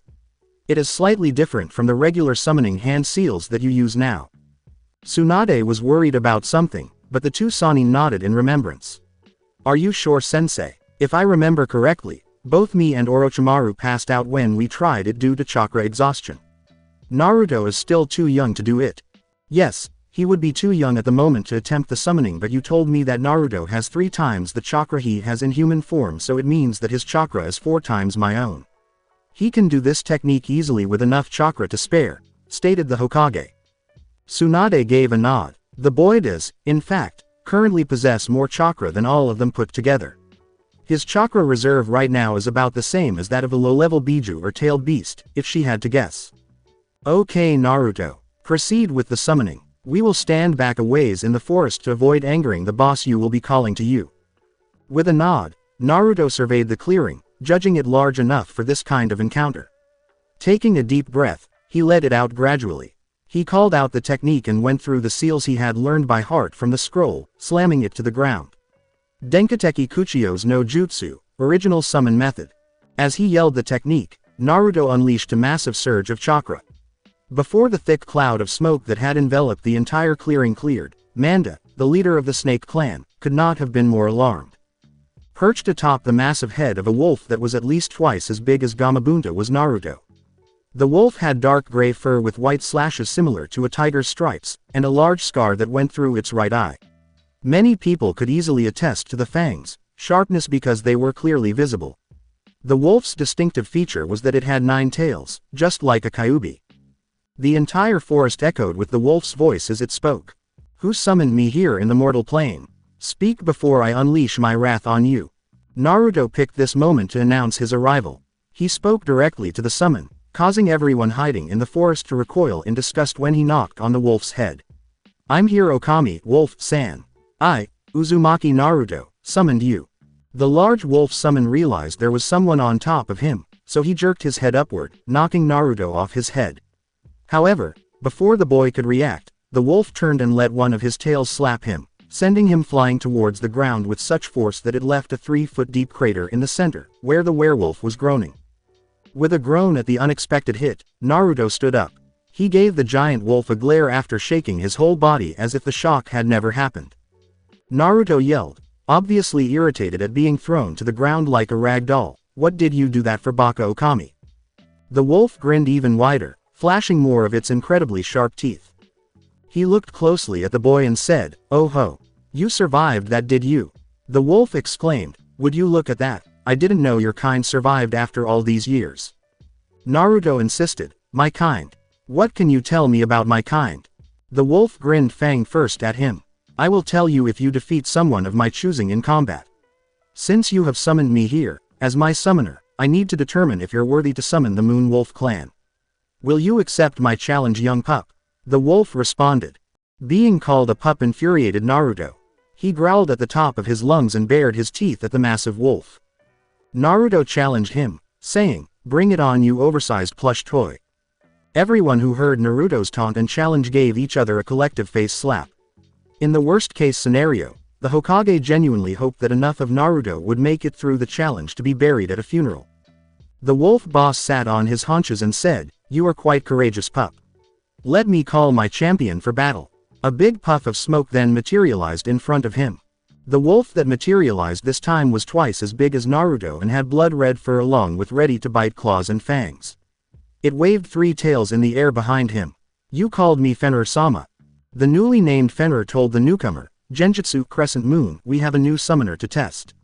He waved his muzzle at Naruto, who was occupied studying the new red wolf in front of him. When Genjutsu saw Naruto, he was taken aback by the opponent. Genjutsu assumed a combat stance and said, "Interesting. So one survived the Great Cataclysm. This should be interesting indeed." He teased the blonde, saying, "Are you ready, young pup?" After hearing the joke, Naruto simply grinned provocatively at the wolf. The prospect of facing another wolf caused his blood to boil. Deeply ingrained instincts surfaced, preparing his muscles and providing him with the knowledge of how to attack and defend with ease. Both combatants were prepared and awaited a signal before launching an attack. Fenrir saw their need and signaled them with great anticipation. "Begin." As soon as Genjutsu heard the signal, he raced over to confront Naruto, opening his mouth wide and snarling his fangs in the moonlight as he went for his throat. The unexpected attack caught Naruto off guard, but he was able to avoid being beheaded by using his instincts to jump to the side. With a swipe of his razor-sharp claws, he launched a counterattack that the wolf easily evaded by leaping over him, doing a backflip, and striking Naruto with his paws, causing deep gouges and blood to spill on the ground. Naruto felt the wound starting to heal, despite his painful brunt. He chose to return the favor by giving the wolf a mule kick to the ribs, which threw it 10 feet away from the recovering blonde. Genjutsu looked expectantly at the boy after shaking the cobwebs away from such a powerful kick. He was anticipating a simple fight, but it appears the boy was trying to test him. With his eyes fixed on the fight, Fenrir was relishing the beginning of the battle. When his champion used one of his most valuable moves, he believed the boy was lost. He was taken aback by how the boy resisted the attack and successfully threw his champion aside, providing him some time to regain his composure. This boy has potential, but it is still too early to tell at this point. Let the match continue, he thought with a grin. This time, Naruto made the decision to strike, so he raced over to his recovering opponent and threw a forceful blow to the face.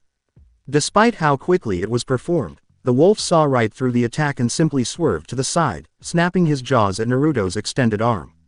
Seeing through the attack, Naruto pulled his arm back to prevent the wolf's sharp fangs from chomping it off. He went for the same kick to the ribs, but this time the wolf was prepared and it was easily sidestepped, though not before giving the blonde a few scratches. To gain some distance and gather their thoughts, they both leapt back. Genjutsu eyed the blonde, looking for a weakness he could exploit. "Oh, you are something, pup. Only you have withstood one of my attacks and hit me at the same time. However, you are still way too young to defeat me in combat." He was very impressed that he saw none.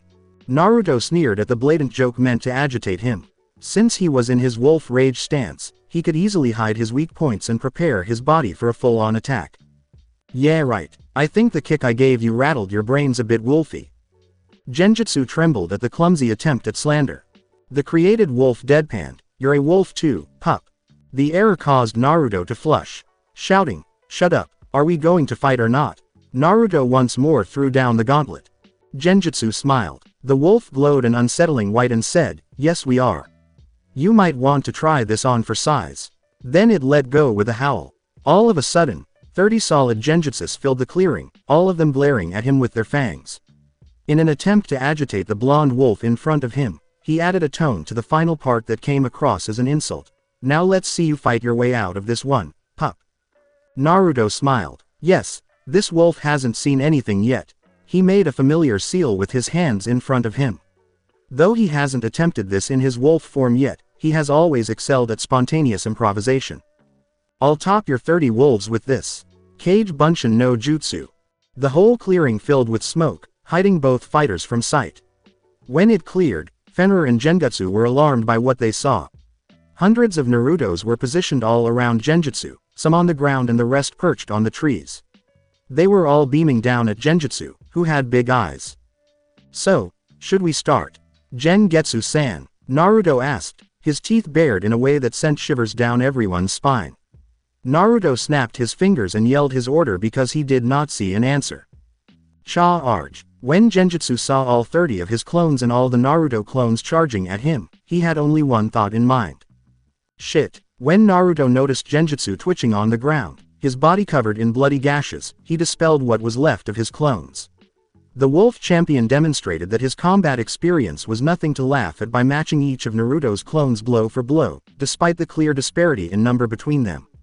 Moreover, Naruto did not emerge from the fight unscathed.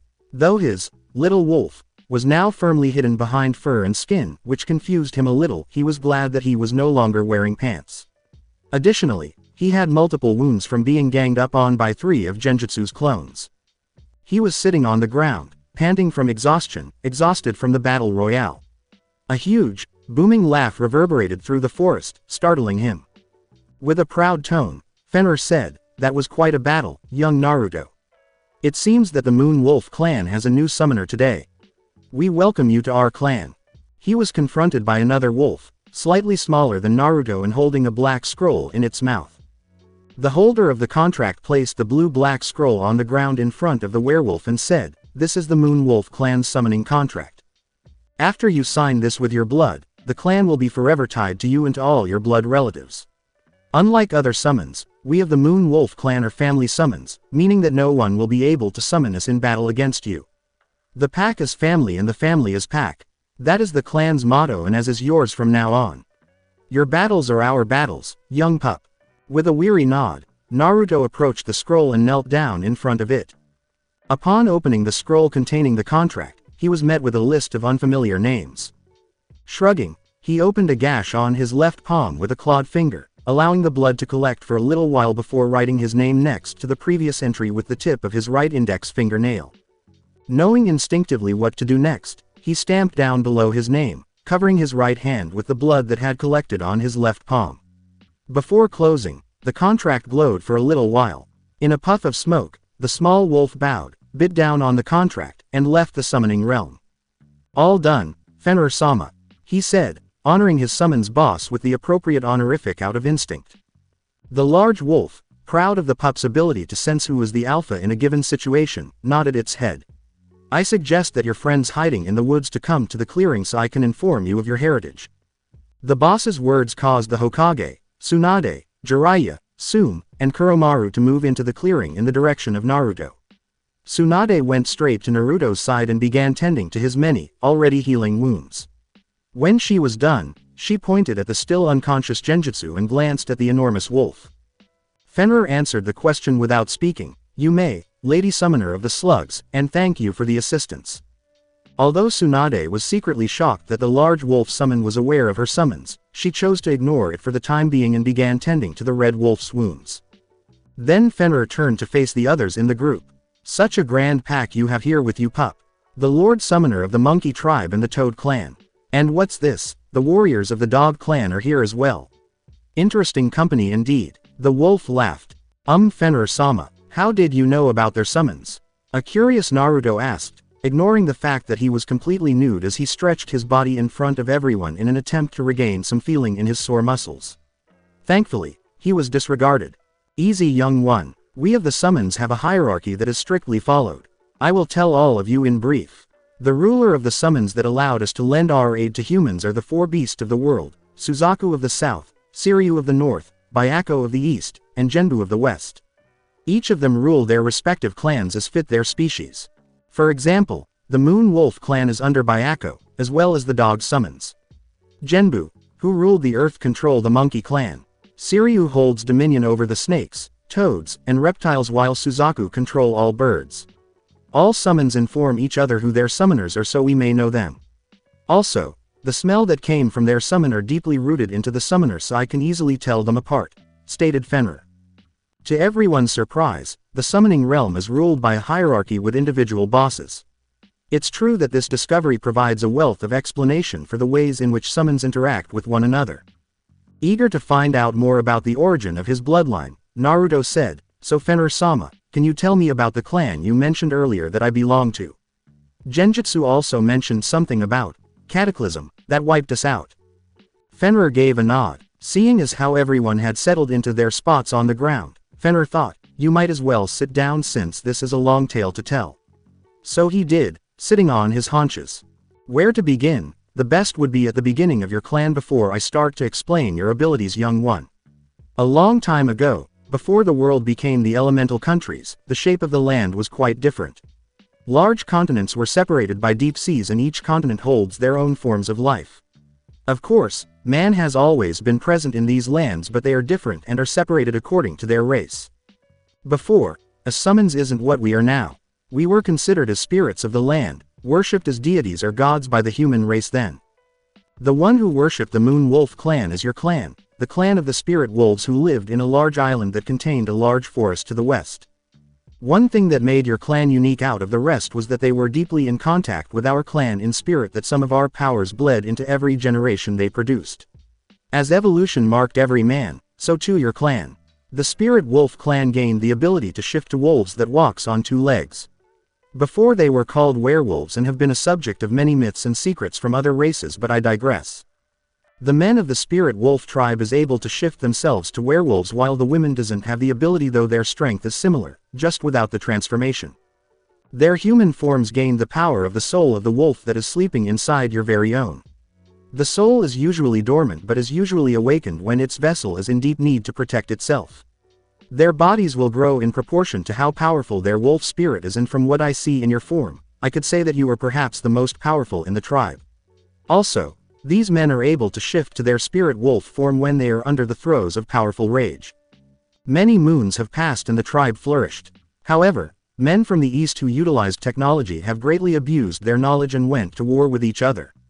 The spirit wolf clan, who was, fortunately, far from civilization, was not involved in the war, but one of the factions utilized a power so destructive that it destroyed the world. The men of the East developed a technology so powerful that one of such inventions was enough to destroy a city 5 times the size of this village. First, it was controlled, only attacking those they have fought against. However, one mistake changed all that. The desperation drove one of the enemy factions to infiltrate the base that contained these weapons and launched all of these monstrosities in different parts of the globe, almost wiping out the human race. Unfortunately, my beloved spirit wolf clan was among the casualties and despaired that they were wiped out. However, it seems that there were survivors from the cataclysm, but the knowledge was forgotten for reasons we do not know. We didn't know they survived as well, since they didn't know how to contact us through their spirit wolves inside them. Despite this, the ability is passed down from one blood family to another until it has finally activated in you, young one. Everyone in the clearing fell silent as the big wolf told his story, amazed at what he had seen. Everyone was in awe of how different the ancient human race was from the modern elemental countries. When the spirit wolf clan was revealed, Naruto finally realized he had been a part of a big family, which brought tears to his eyes. The group was terrified and angry when the world ended, but they were also incredibly happy that humans had survived.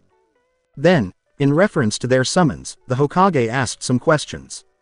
Despite his rank in the village, he spoke in a naturally respectful manner, saying, "Fenrir-sama, the story you told is astonishing.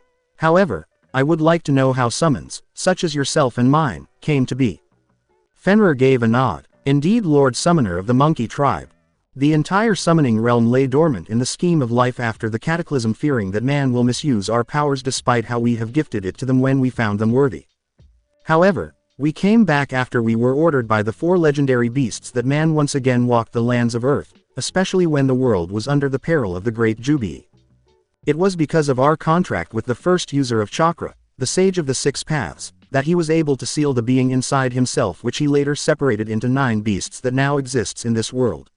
When the sage passed on to the next life, we were instructed to choose a person to wield our powers only when we find them worthy.